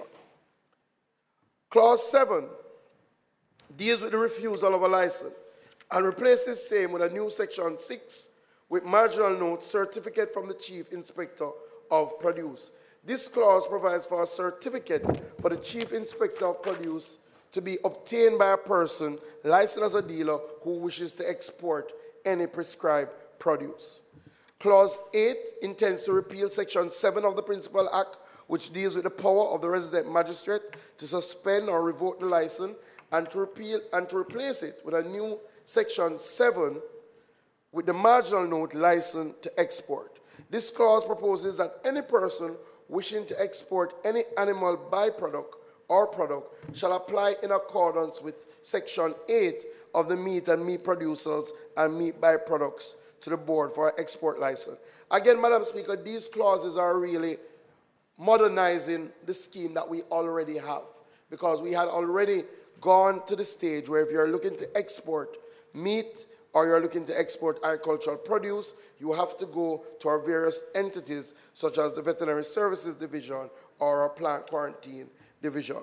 Clause 9 intends to repeal Section 8 of the Principal Act and to replace same with a new Section 8 that provides for the cancellation of registration of a dealer by the authority in certain circumstances, to include if they were convicted of an offense involving presiding larceny. Clause 10 seeks to replace Section 9 with a new Section 9 with a marginal note cancellation of dealer's license. This clause proposes that where the holder of a dealer license is convicted of an offense involving presiding larceny, farm theft, or any offense under a relevant enactment, the authority shall cancel said license and notify the dealer in writing, stating the reasons thereof, together with their right to appeal. Clause 11 amends Section 10 of the Principal Act, which deals with notice board to be affixed to the premises by deleting the words produce and class. Clause 12 intends to amend Section 11 of the Principal Act, which deals with the produce book to be kept. By deleting subsection 1, the substitution thereof proposes every licensed dealer who purchases agricultural produce shall keep a book of record to record time of purchase, including the details of name, address of the owner of the produce, date of purchase, description of the produce, weight, number, grade, quantity of the produce, price paid for the produce, and the name of address of the person from whom the produce was received. Again, Madam Speaker, when the police stop people who are transporting agricultural produce, it is critical, if we're going to treat with presiding larceny, that they have these documentations so we can genuinely say that they purchased it from a farmer. The book shall be kept open at all reasonable hours for inspection by a constable, inspector, or any other person so authorized under any enactment for the time being in force relating to presiding larceny. Clause 13 intends to repeal entirely Section 12 of the Principal Act, which deals with purchases of produce to be made on premises. Clause 14, this clause seeks to amend Section 13 of the Principal Act, which deals with production of license for inspection by deletion of the word justice. Clause 15 will repeal Section 14 of the Principal Act, which deals with receipt to be issued to the purchaser, and replace same with a new Section 14 with the marginal note receipt or invoice for agricultural produce. Madam Speaker, this clause mandates that a receipt or credit invoice is required for the carrying of any agricultural produce on water, highway, or public road. The receipt or credit invoice shall be issued by the vendor or the grower of the agricultural produce. This clause does not apply to a person who carries agricultural produce other than for purposes of trade or business. Again, Madam Speaker, this act is about regulating the trade in agricultural produce. Amendment Clause 16 intends to amend Section 15 of the Principal Act, which deals with the issue of receipt book, by deleting subsection 1 and in substituting thereof proposes that every person who is required to issue a receipt under Section 14.2 shall apply in the prescribed form and manner for a receipt book at any office of the ministry responsible for agriculture in the parish in which the person resides, carries on business, or the parish in which the license was issued. In subsection 2, by deleting the words Form C of the second schedule and substituting thereof the words Form B of the first schedule, and from the marginal notes the words second schedule and substituting the words first schedule. Again, Madam Speaker, as I said earlier, this will expand the reach of access to our receipt books. Clause 17 intends to repeal Section 16 of the Principal Act, which deals with contracts relating to specially protected produce to be recorded and returns of deliveries made. We're doing away with that, Madam Speaker. That is no longer a regime that truly exists in Jamaica. As Clause 17 will repeal Section 17 of the Principal Act, which deals with carrier's license. Clause 19 will repeal Section 18 of the Principal Act, which deals with use by carrier of vehicle to convey specially protected produce. So that entire scheme is being removed, Madam Speaker. It's no longer relevant in our current society. Clause 20 intends to repeal Section 19 of the Principal Act, which deals with the identification of vehicles. Clause 21 intends to amend Section 20 of the Principal Act, which deals with books to be kept in the vehicle when in use, by deleting subsection 1 and in substituting thereof proposes that a driver, operator, or person in charge of a vehicle used in the trade of agricultural produce keeps a book in the said vehicle or on his person containing a record of the description of agricultural produce received, from whom it was received, the quantity received, and the place where the produce was grown or produced. From subsection 2, the words justice or, and further, the words carrier, under whose license the vehicle is used, and substituting thereof the words license dealer. Clause 22 intends to amend Section 21 of the Principal Act, which deals with failure of driver to keep book in the vehicle, an offense and offenses by the carrier, by deleting from subsection 1 the word license, and further words shall be guilty of an offense, and substituting thereof the word commits an offense. Subsection 2, the word shall be guilty of an offense, and substituting thereof the words commits an offense. Subsection 2D, the word license. Clause 23 intends to amend Section 22 of the Principal Act in subsection 1 by deleting from paragraph A the words traveler's license and substituting thereof the words dealer's license. From paragraph B, the words he shall be guilty of an offense and replacing it with commits an offense and the proviso. And deleting subsection 2 and substituting it thereof with a new subsection defining what is termed by the selection of agricultural produce. Clause 24 intends to repeal Section 23 of the Principal Act, which deals with powers of the minister, and to replace same with a new Section 23 with the marginal note regulations, which provides for the minister to make regulations in general for the purpose of giving effect to the act, and further provides matters for which regulations may be promulgated. Madam Speaker, one of the challenges that we've had, especially with these older acts, is that oftentimes you are forced to come back to the House to do these wide-scale amendments. What this does now is give the minister greater latitude to put in place regulations for the purpose of giving effect to the Act.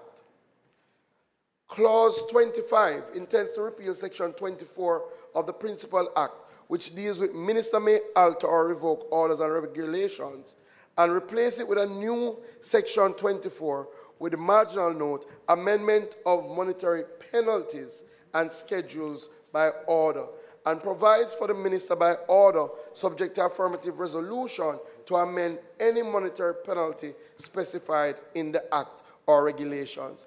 Again, Madam Speaker, as we progress, we recognize that what may have seemed a significant sum 20 years ago may seem as a paltry sum now. We will now provide that the minister has the authority, subject to affirmative resolution, to amend any monetary penalty. Clause 26 intends to repeal Section 25 of the Principal Act, which deals with appointment of inspectors, and replace same with a new Section 25 with a marginal note, designation of inspectors. The clause provides for the minister to designate inspectors for the purposes of the Act. This is critical, Madam Speaker. Before, it had to be the Governor General. The minister now has the authority to designate inspectors, which is very, very important to ensure, and much, much easier to ensure that people have the authority needed in relation to the Act. Clause 27 intends to amend Section 26 of the Principal Act, which deals with places for inspection, classification, etc. of produce intended for export, by deleting from the marginal note the words "of produce intended for export," fourth schedule, and substituting thereof the words "agricultural produce intended for export," second and third schedules. The words "fourth schedule" and substituting thereof the words "second and third schedule." Clause 28 intends to repeal Section 27 of the Principal Act and to replace same with a new Section 27 with a marginal note, power of inspector to inspect and detain.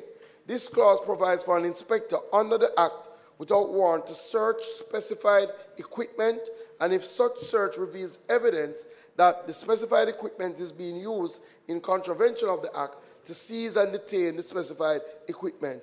Further, specified equipment may be forfeited through the courts upon an application by the Director of Public Prosecutions.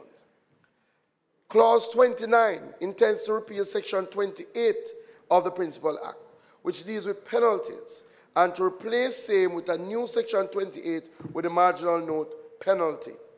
The clause provides for a fine not exceeding $3 million upon conviction of certain offenses, and in default to imprisonment for a term not exceeding 3 years. Again, moving from $250,000 and 3 months in prison. Clause 30 intends to amend Section 29 of the Principal Act, which deals with the powers of inspectors in subsection 1 by deleting the word "time" wherever it appears and substituting thereof the words "reasonable time." 2, the words mentioned in the fourth schedule wherever they appear. 3, by deleting in subsection 2 and substituting thereof provisions allowing an inspector to condemn any agricultural produce under the Act, forbid the exportation of the condemned produce, and order the seizure and destruction of condemned agricultural produce. The seizure and destruction shall be carried out by a constable under the superintendence of the inspector. By renumbering sections 3 and 4 as subsections 4 and 5, by deleting from subsection 4 as renumbered and the marginal note thereto the word "second schedule," and substituting thereof in the case the words "first schedule." By deleting from subsection 5 as renumbered the word subsection 3 and substituting thereof the word subsection 4, and in the marginal note thereto deleting the words "second schedule" and replacing the words "first schedule." Clause 31 intends to repeal Section 30, and this is critical, Madam Speaker, of the Principal Act, and to replace with a new marginal note that says "periodic review of the Act." Madam Speaker, once this Act is passed, the clause provides that there will be a periodic review of the Act by a committee of both houses of Parliament appointed for that purpose. So we have already built in, Madam Speaker, that once the act is passed and is operational, this Parliament and our upper house will be able to conduct a periodic review. Clause 32 intends to amend Section 32 of the Principal Act by deleting the words license produce dealer and substituting thereof the word dealer and of the articles of. Clause 33 intends to repeal Section 34 of the Principal Act. Clause 34 intends to repeal Section 35 of the Principal Act, which deals with expenses and salaries payable out of the Treasury, and to replace same with a new Section 35 with a marginal note, payment of additional expenses. The clause provides that additional expenses in affecting the provisions of the Act shall be provided for in the annual estimates of revenue and expenditure of the island as approved by the House of Representatives.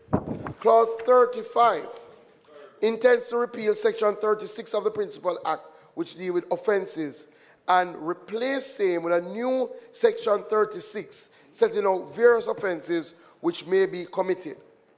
Clause 36 intends to amend Section 37 of the Principal Act, which deals with summary trial, by deleting the words resident magistrate and substituting thereof the words judge of the parish court.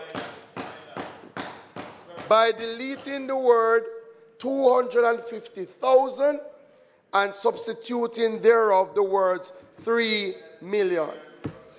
By deleting the words 3 months and substituting thereof with the words 3 years.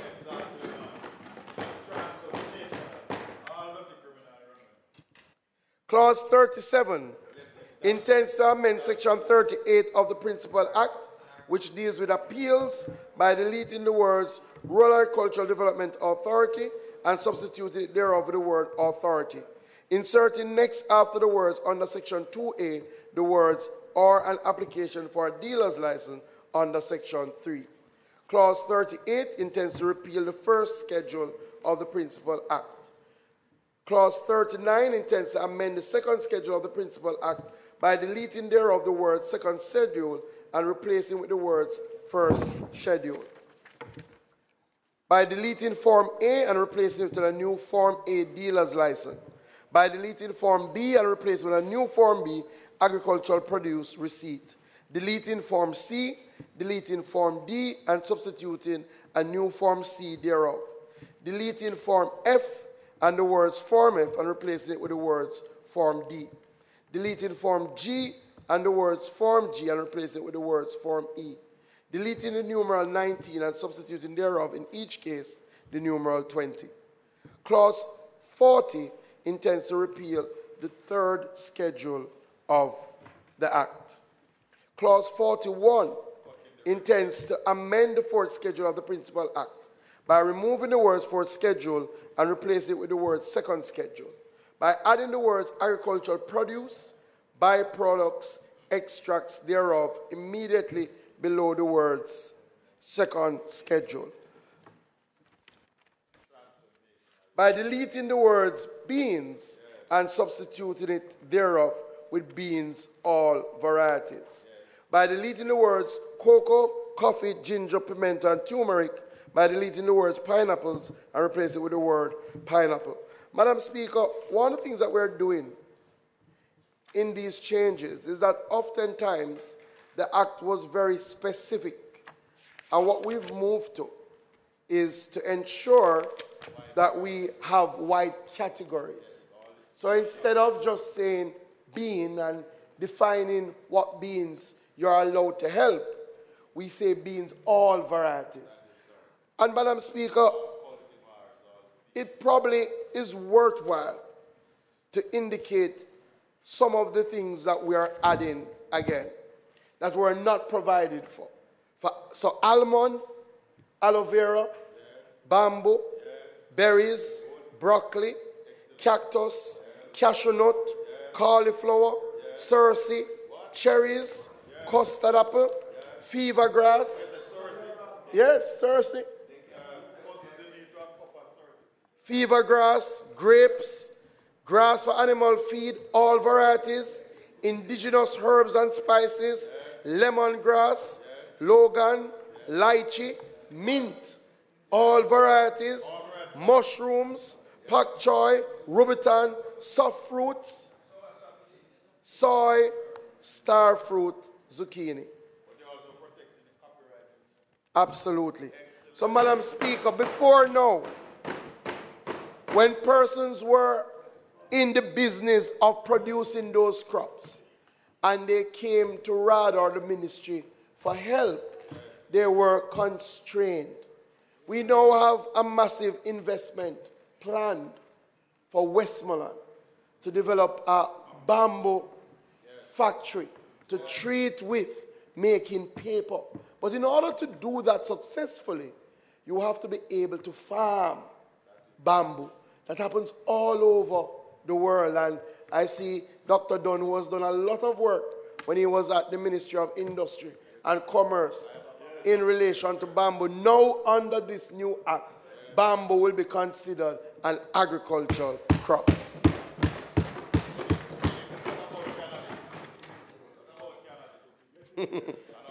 Get in there. Get in there.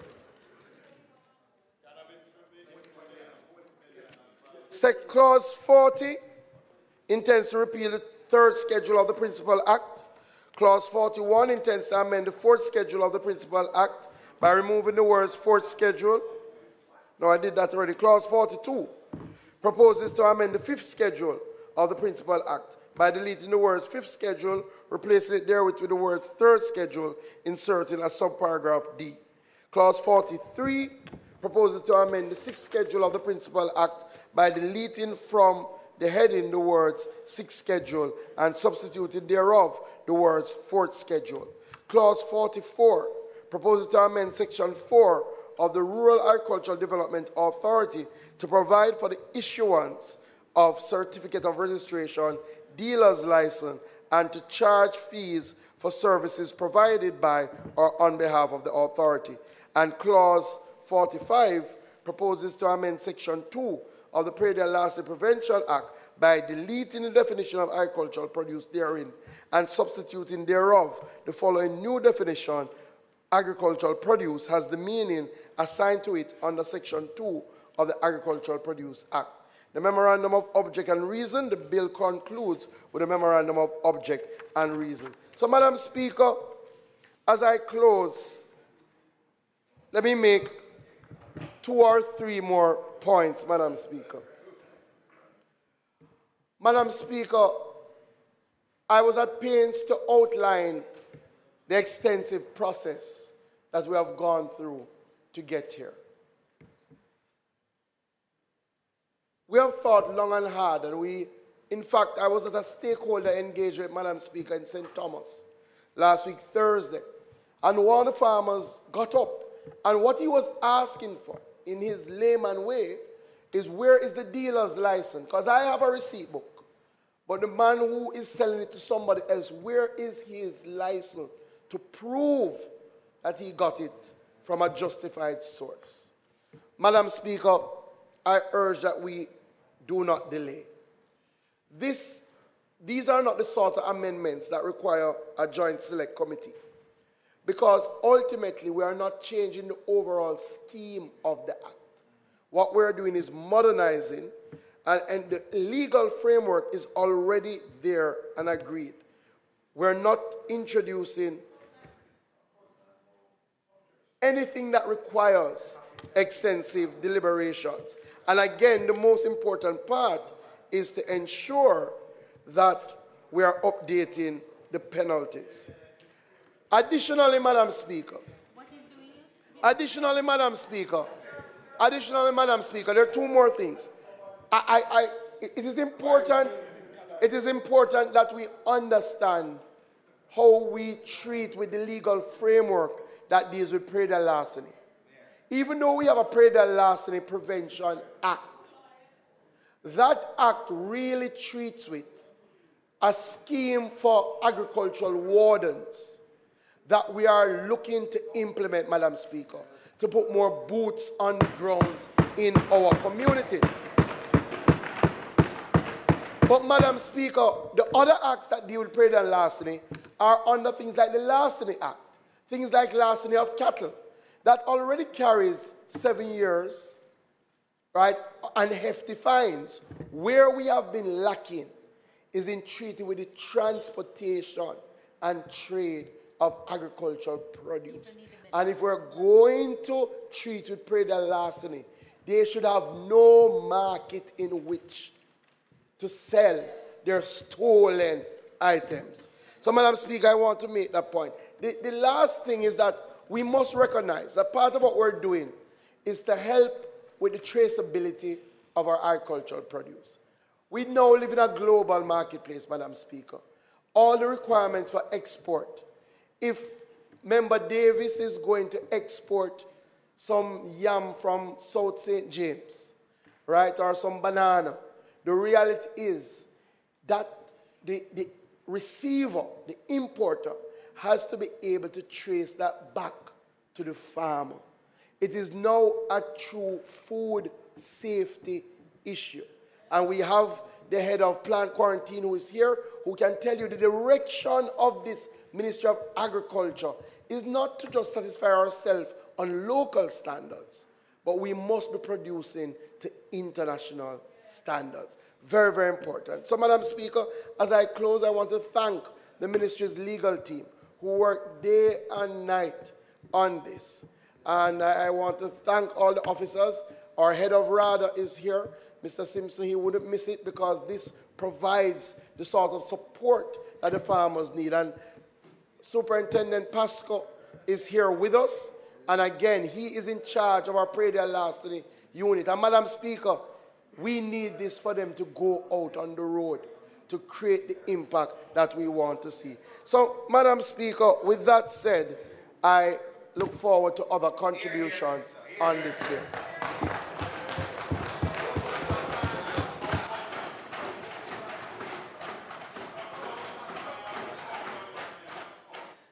Thank you. Thank you, Minister Green. Thank you, Minister Green. Members, please. The member from Clarendon Southwest, the opposition spokesperson on agriculture and fisheries. Mr. Cousins, Member Cousins. Thank you, Madam Speaker. Members, please allow Member Cousins to speak uninterrupted. I don't have any time limitation on my presentation. Thank you. He doesn't have extra time. So, well, I don't think I have any limitation of time. No, not in this house, Member Cousins. Not in this house. So thank you, Madam Speaker. Go ahead, Member Cousins. Madam Speaker, let me also thank the Minister for his presentation.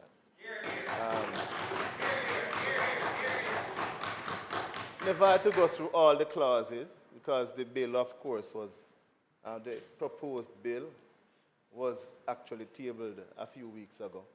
And so would have hoped that all members would have read through it thoroughly, perused it. So, I mean, to go through it at length was not necessary. The issues, Minister, are very narrow. And, of course, you and I have spoken about it, and I realize that you have tried to preempt my presentation.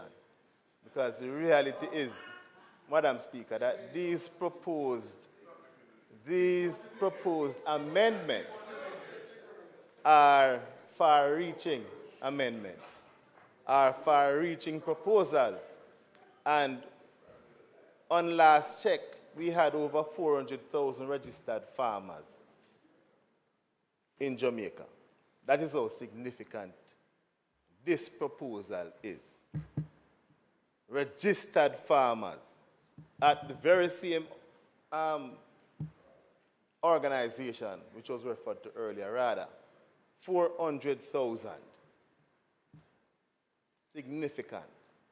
So when we are embarking on a process like this, we would hope that the House, through the relevant channels, Minister, would have had an opportunity to hear from the stakeholder groups, JAS, and other stakeholder groups in this House I'm talking about, at a joint select committee of parliament. That is the proposal.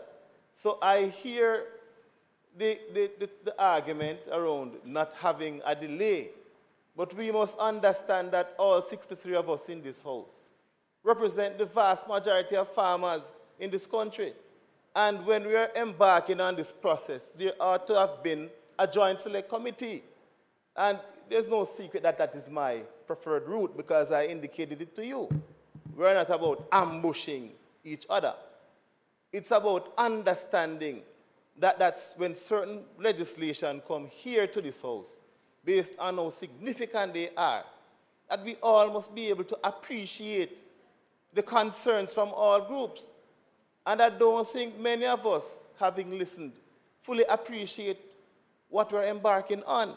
Because when you look at the Memorandum of Objects and Reasons, it states that the main reason for us embarking on these amendments is to deal with the issue of praedia larceny.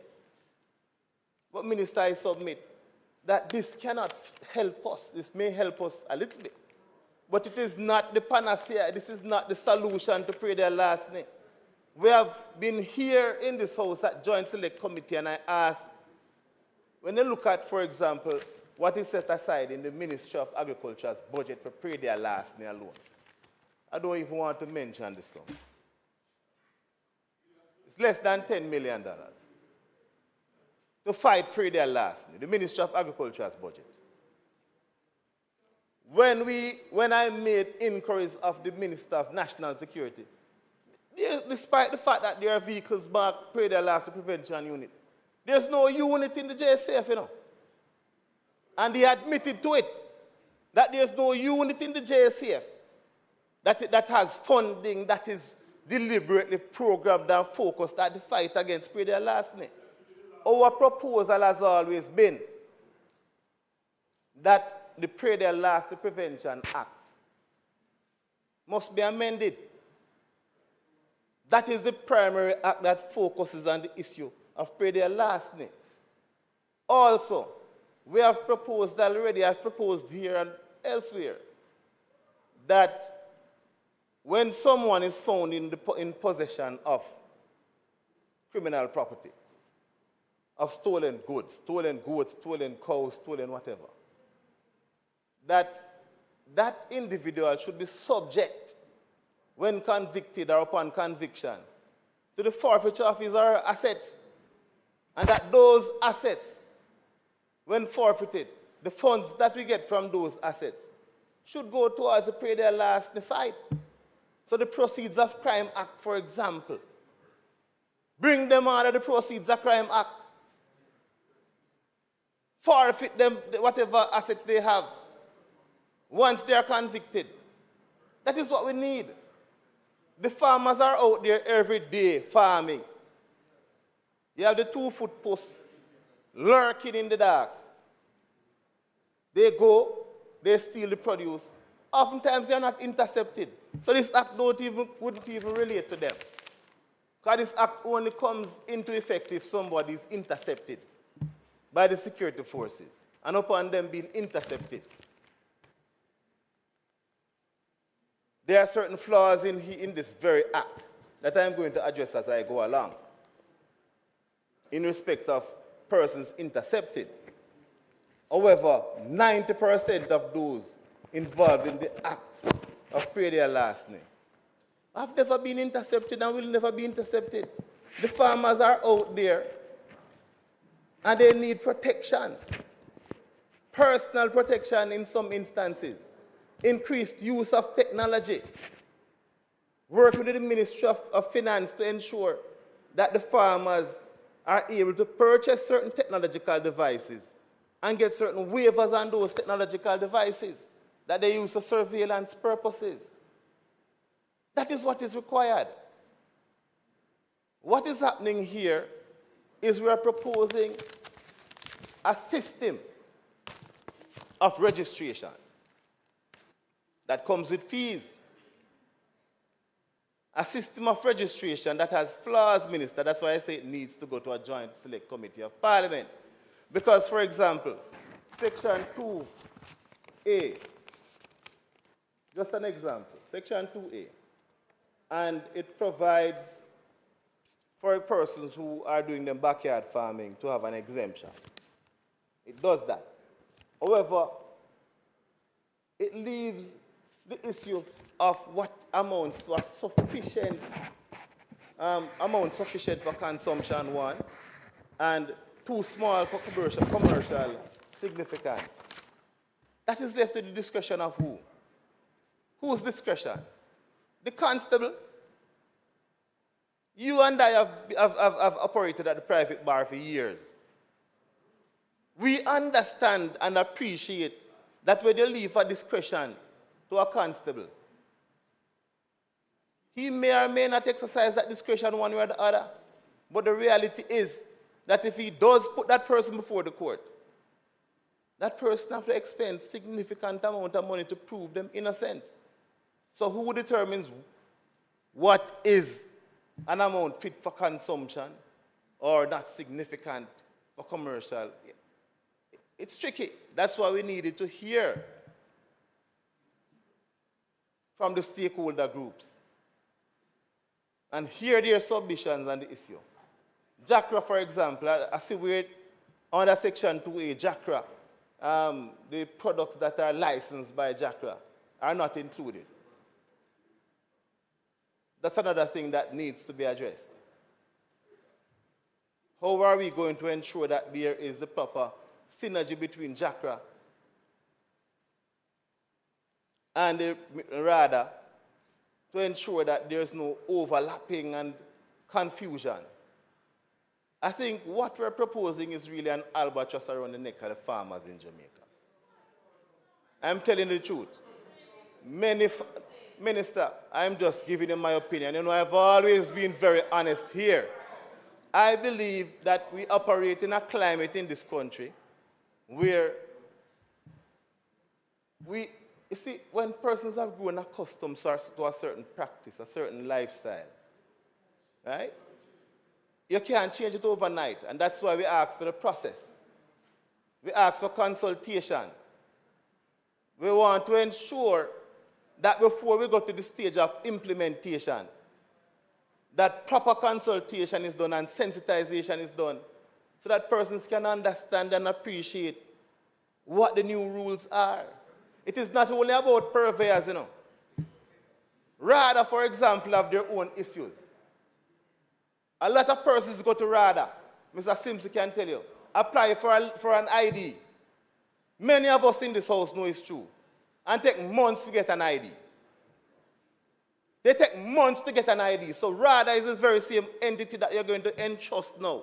What have we done at RADA to ensure that there are better resources to deal with the influx of applications that will come in? The reality is that we face every day.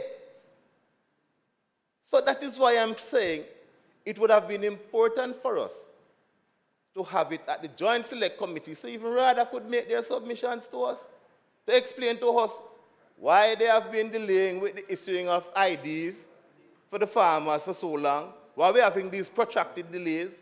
There was a breakdown in the system a few months ago for a protracted period of time at RADA. You couldn't even identify who were registered farmers based on the system being down. So that's why I come here and I say, I am not against this proposed amendment. What I'm complaining about is the process that we have embarked upon. And I am questioning whether or not we have covered all of our bases to ensure that the persons most impacted, the farmers, know what is coming and are prepared for what is coming. Telling me about bamboo being nobody now thief bamboo. Nobody now go steal no bamboo on no grass. And even so, how you going to know whether the bamboo comes from a farm? How you going to what kind of description you going to put on bamboo? You should know much. Well, I don't want to go there. I don't want to go there. The reality is, Minister, that these some amendments are inconsequential, some amendments are far-reaching. And I'm addressing those that are far-reaching. So I am respectfully, again, asking that this bill be sent to a joint select committee of parliament. I see amendments being proposed where the Governor General would have certain powers that is now in the remit of the minister's remit. We need to see what is happening there. Because we don't want, one of the things we don't want, is for the perception of political interference, in the agricultural sector. So perhaps that is why, in the first instance, we had that independent authority. Given those powers,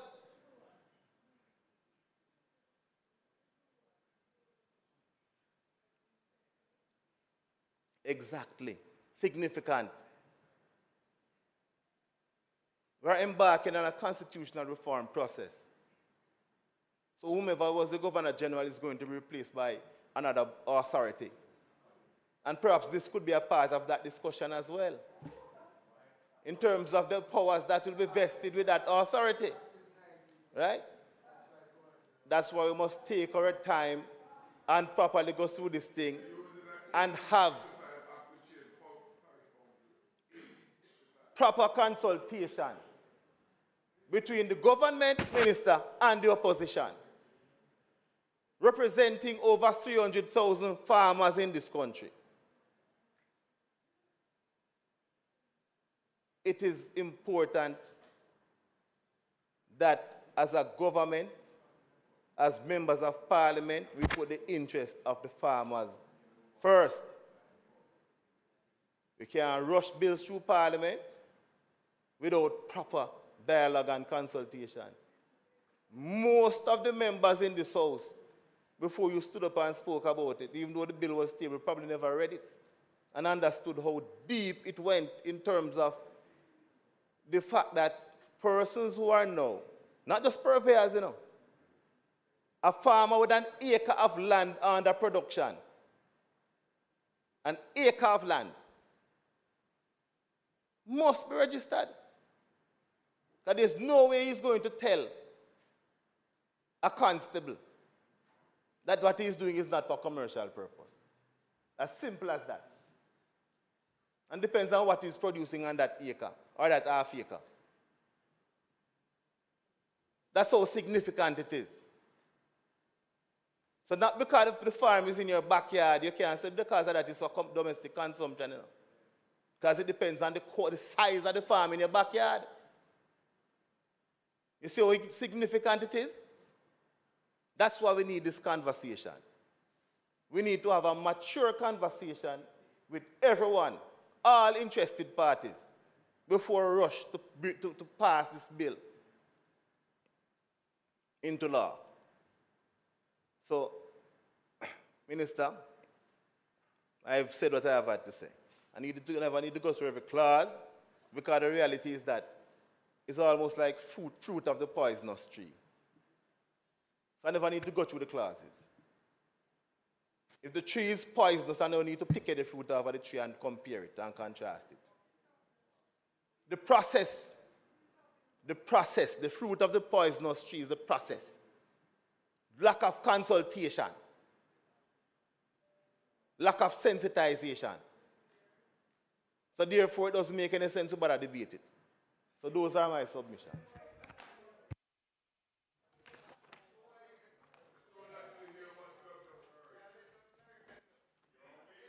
Members?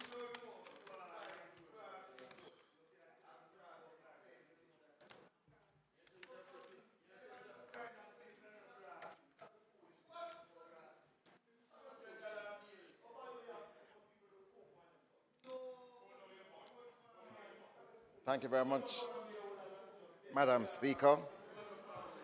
Madam Speaker. Member Cousins, Member Morgan, I'm trying to figure out who I heard over there. I hope I'm not calling the wrong person.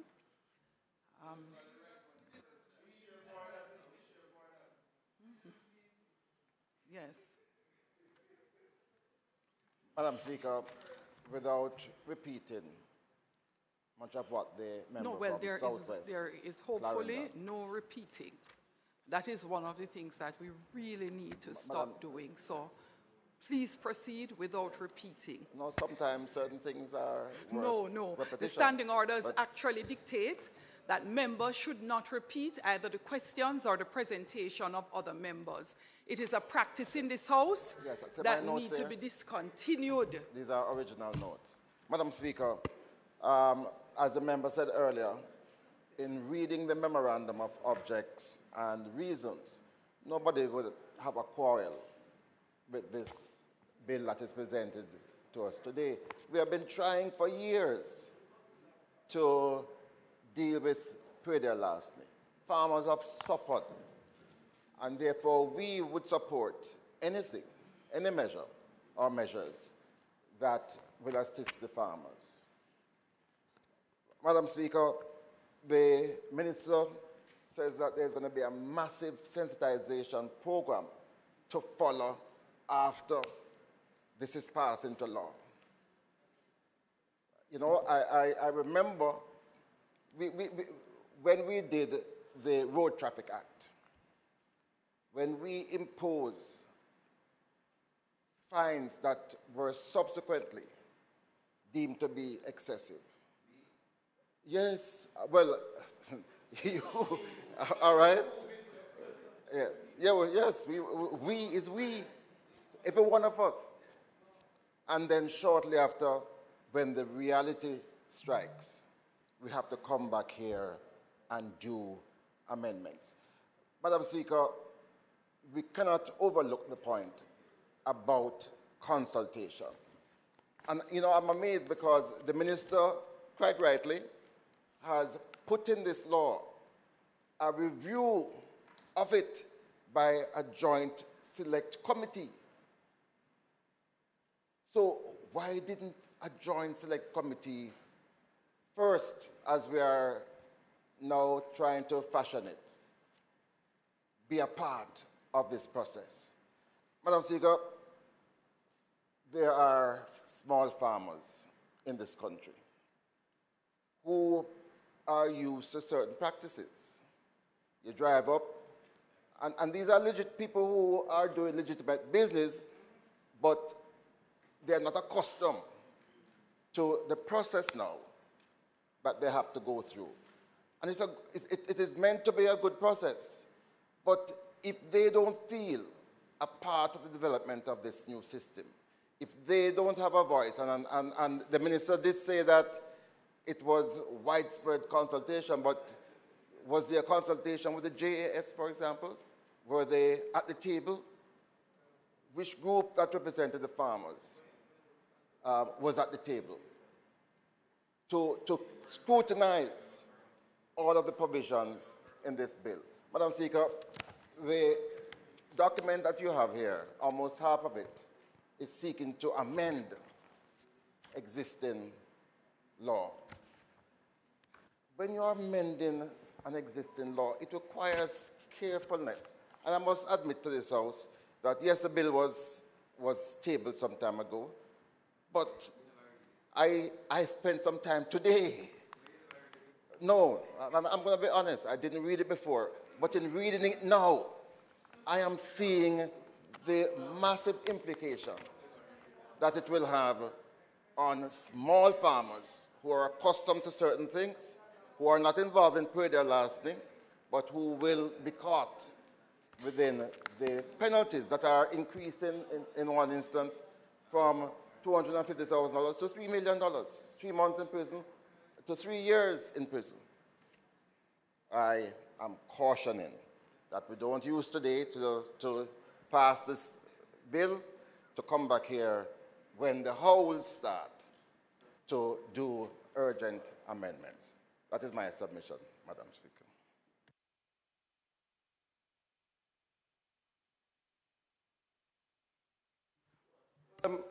Madam Speaker, I thank the members for their contribution in this debate, and I will respond to a few things. But, Madam Speaker, it's interesting I looked, as I was preparing, I was reflecting on the amount of time that we've spoken about the amendments to the Agricultural Produce Act. And I found two things.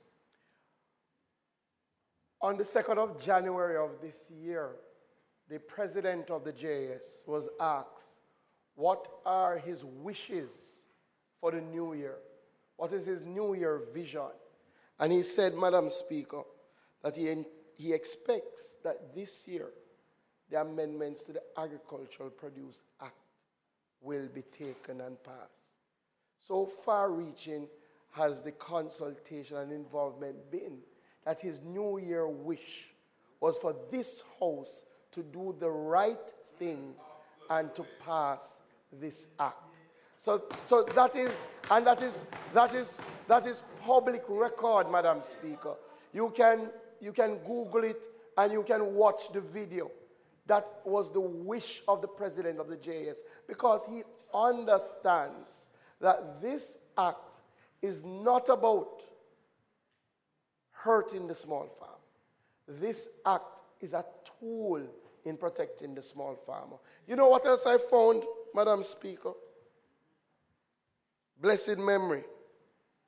Roger Clark in 2013, in his sectorial debate, promised amendments to the Agricultural Produce Act. The Gleaner article says, for the second year in a row, the minister promised amendments with a view to regulate the movement of produce and animals. And in his presentation, Madam Speaker, he said he was going to do that to protect the small farmer. Madam Speaker, the small farmers have been treated with the issue of receipt book for decades. Before I was born, has been the system, the act that we speak of, that speaks to a receipt book, was conceived in 1926. We are not implementing any new requirement on the small farmer. How does a receipt book fight predatory loss? And I hear my colleague ask. Madam Speaker, in treating with the crime of predatory larceny, other than people going into farms and stealing, they often go to transport. When the police stop them on the road, they need to be able to prove that they have gotten the goods by legal means. That is why in 1926, before any of us was born, the goodly people at the time came up with a scheme. What is that scheme? If you go to the farm and you buy the produce, the farmer issues you with a receipt to say that you bought the produce. Now, we have had a lot of challenges, Madam Speaker, in implementing these systems. But we should not put the blame on the small farmer. In fact, it is the small farmer who has suffered from our lack of implementation. So, Madam Speaker, let me deal with a few other things that were raised by the member from Southwest Clarendon. I don't think the member from Southwest Clarendon truly appreciates that predatory larceny is a crime to be dealt with by the JCF. The Ministry of Agriculture formed a predatory larceny unit to provide oversight and to provide attention to the crime of predatory larceny. But the police will have to treat with predatory larceny. What we must do, and you see, Madam Speaker, what we have gotten in the habit of doing is complaining and not acting. We must do what we can do. What can we do as lawmakers? Member Cousins can support and pass this act so that it has greater fines, so that we who sit here, who represent farmers, and none of, when you look at the amount of registered farmers, Madam Speaker, that I represent, I come here as an advocate, and I have guaranteed them that I will do everything in my power. I am not going to throw my hands up in the air. We must do what we can do. Madam Speaker, we are lawmakers. What we must do is where we see loopholes, gaps, we must fix the law. So, member cousins, the member from Southwest can speak about technology support. I agree. We are already, Madam Speaker, at the ministry, working with farmers to install things like CCTVs to help them safe-proof their farms. Yes, we are doing that. We can speak about other things. We can speak about what more the police needs to do. Absolutely. But, Madam Speaker, we must appreciate, as I said in my opening, we moved from having no division that had a predial larceny unit to having 7 divisions. Ideally, we want to ensure that in every area where there's a challenge, we have that. But you know, Member Cousins doesn't even know. Member Cousin doesn't even know that the proceeds of crime, Member Cousin doesn't even know that the Proceeds of Crime Act was changed to incorporate things like predial larceny, the anti-gang legislation. You can charge, Madam Speaker, under the anti-gang legislation if you find gangs operating in the predial larceny space. So, Madam Speaker, while we may agree that there are other things that need to happen, the reality is that we must give account for what we can do, Madam Speaker. Now, JACRA is not included because we have a JACRA Act, fairly modern JACRA Act, that has excellent provisions in relation to things like coffee, cocoa, pimento, and ginger. So there was no need for that, Madam Speaker. Again, we can speak, Madam Speaker, I have no difficulty, as Member Cousins knows. We can sit down and speak about implementation. We can speak about ensuring that RADA has the capacity, right? We have no fight there. But that is very different from the law at hand. And we can have those discussions. Again, Madam Speaker, I don't know if we reflect that this act was passed in 1926.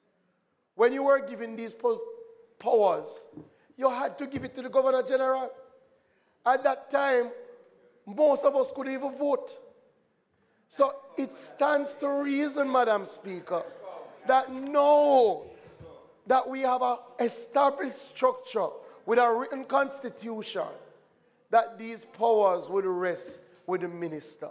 That stands to reason, Madam Speaker. That is simple for us to say. Madam Speaker, Member Cousins spoke about forfeiture. Again, Member Cousins is my friend. There are provisions in the Act already for that. So don't raise those things as red herring. In the Predial Larceny Prevention Act, Section 12 treats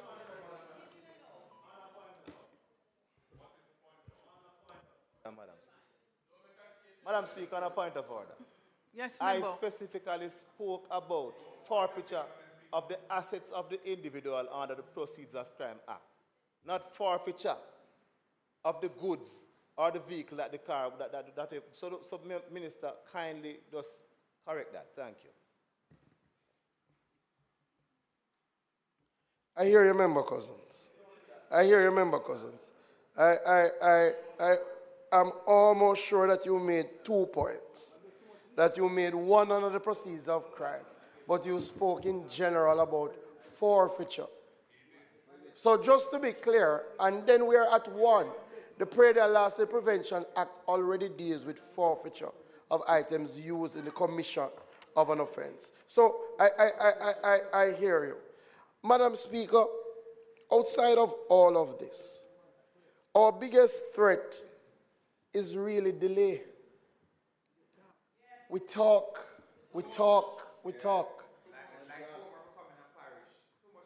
Madam Speaker, you know, I grew up in a time where you would watch these parliamentary debates and the same things would be announced year after year.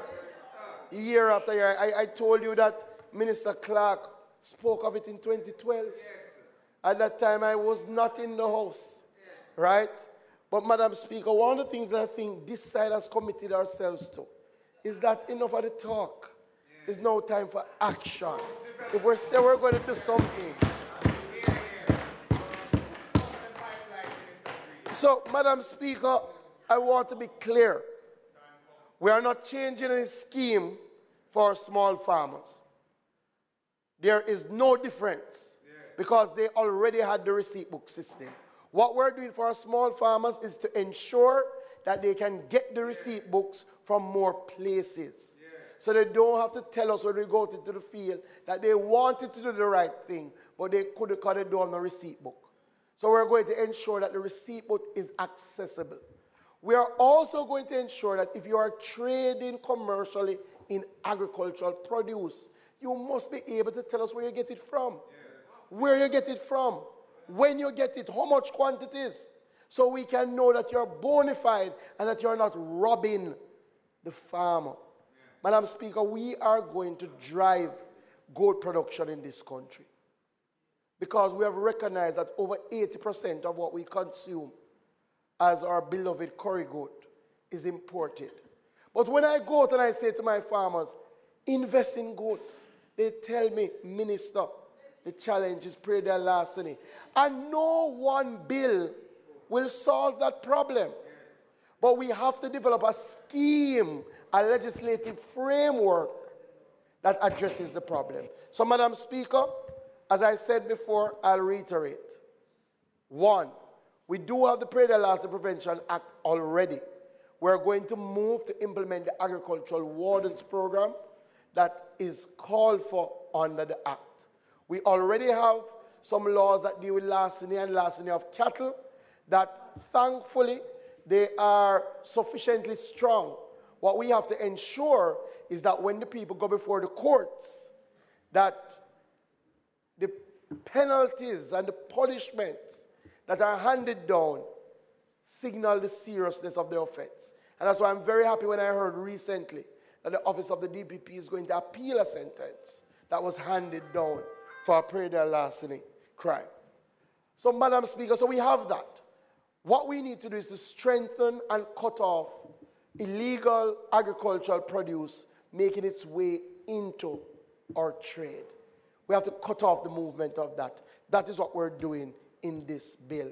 Additionally, Madam Speaker, and finally, the police has to continue to do their work and has to do more. Because the reality is that it will always be a policing initiative. So, Madam Speaker, as I was going through earlier, I told you that already what we now have, what we never had 3 years ago, is that I know as minister can get statistics around the praedial larceny initiatives of the police. So it's not just lumped into their operations. I can say to you that since the start of the year, the police have conducted 7,000 praedial larceny operations. They have done 4,000 farm visits. I can tell you that information. So now we can take that information and see where there are the gaps and what more needs to be done. What I guarantee our farmers is that this government will never leave them alone in this fight. That this government has heard their cries and their concerns. I want to thank the JAS and the farmers who've been advocating for these changes for years. Forward ever, Madam Speaker. The new face of backward never.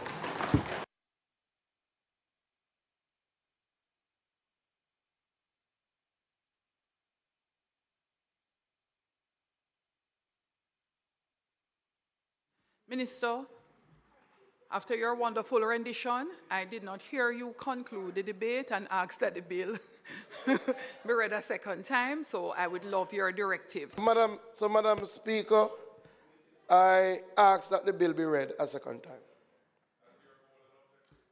The question is that the bill be read a second time. Those in favor? Those against? The ayes have it. Madam Clerk. A bill entitled An Act to Amend the Agricultural Produce Act, read a second time. The House will now resolve itself into a committee of the whole House to consider the bill clause by clause.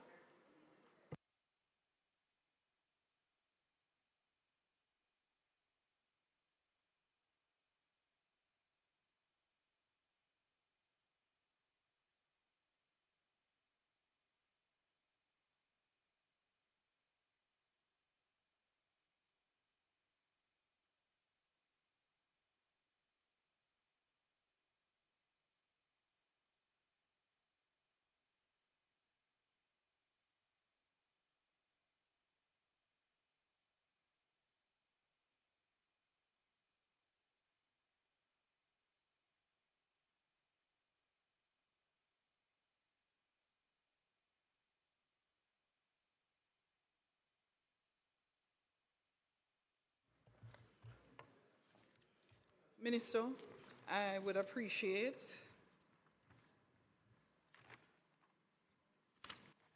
that you provide some guidance in respect of whether or not you have any amendments therein.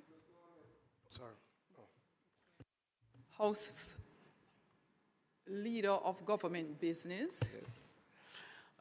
Madam Chair, it is being suggested that, with the opposition agreement, of course, that we take the clauses en bloc since they have been carefully reviewed, and I think that where there are any amendments, we can then refer to them. So, Madam Chair, I would ask that the Minister states the amendments as are here, and then we take it from there. But my suggestion is that we take the entire block of clauses, all 45.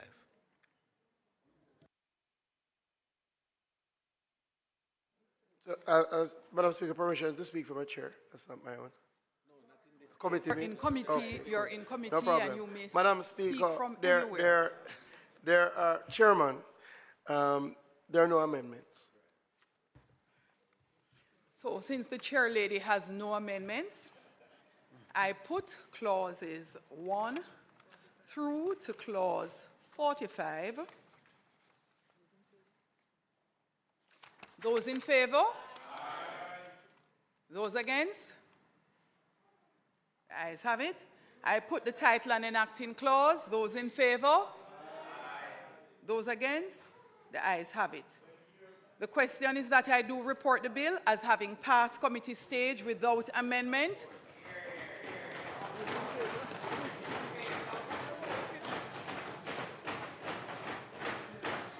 Most premature. Those in favor?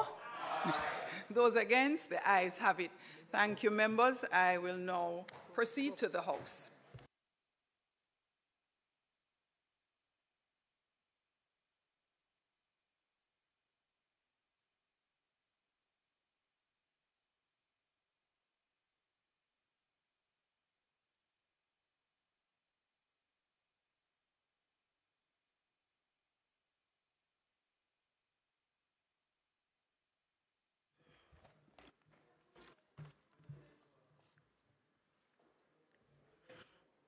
Thank you, Marshall. Members, I do report the bill as having passed committee stage without amendments. Minister.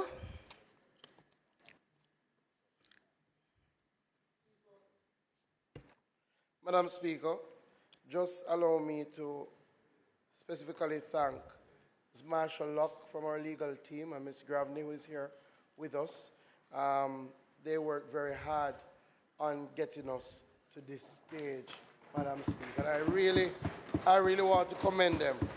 And allow me to also thank State Minister Whittle, who has been on the road with Superintendent Pasco, having sensitization tours around Preda last day. We've already done 30 sensitization meetings this year, Madam Speaker.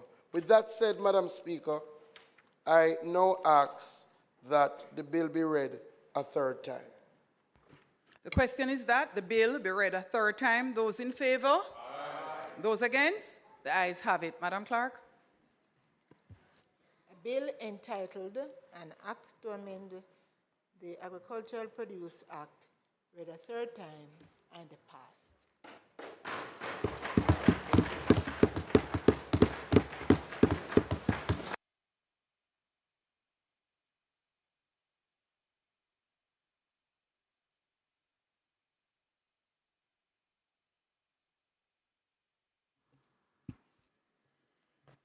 House Leader. So it is not intended to do any further business today, but on this motion of adjournment, I really would like to, on behalf of the full side, in fact the whole House, to commend the Minister of Agriculture on piloting this landmark bill that is going to have such an enormous impact on the whole production process of agriculture in Jamaica. And I think that it was a marathon bill, 45 clauses, and he read all and presented a very, very strong argument in favor of the bill. Madam Speaker, I beg to move that the House be adjourned until next week, the November 28th at 2 p.m., when we will continue the State of Constituency debate, and it's expected at that time the speakers will be the member from St. James West Central and Minister of Legal Affairs, and also the member from St. Andrews Southwest. On Wednesday, we return hopefully to complete the debates, when at that time the speakers will be the member from Clarendon North Central and the member from Westmoreland Central. May it please you, Madam Speaker. Members, just in case we have not had a chance to look at our emails, on Monday, November 27th at 10 a.m., there is Youth Parliament. And the young people are looking forward to seeing us, ministers and members of this honorable House, at Youth Parliament on Monday.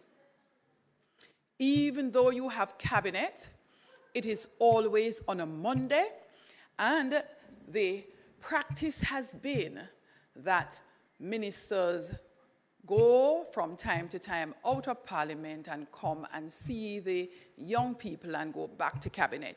So, Minister of Legal and Constitutional Affairs and Leader of Government Business at the beginning of cabinet meeting, or make arrangements to start late, or young people are very important.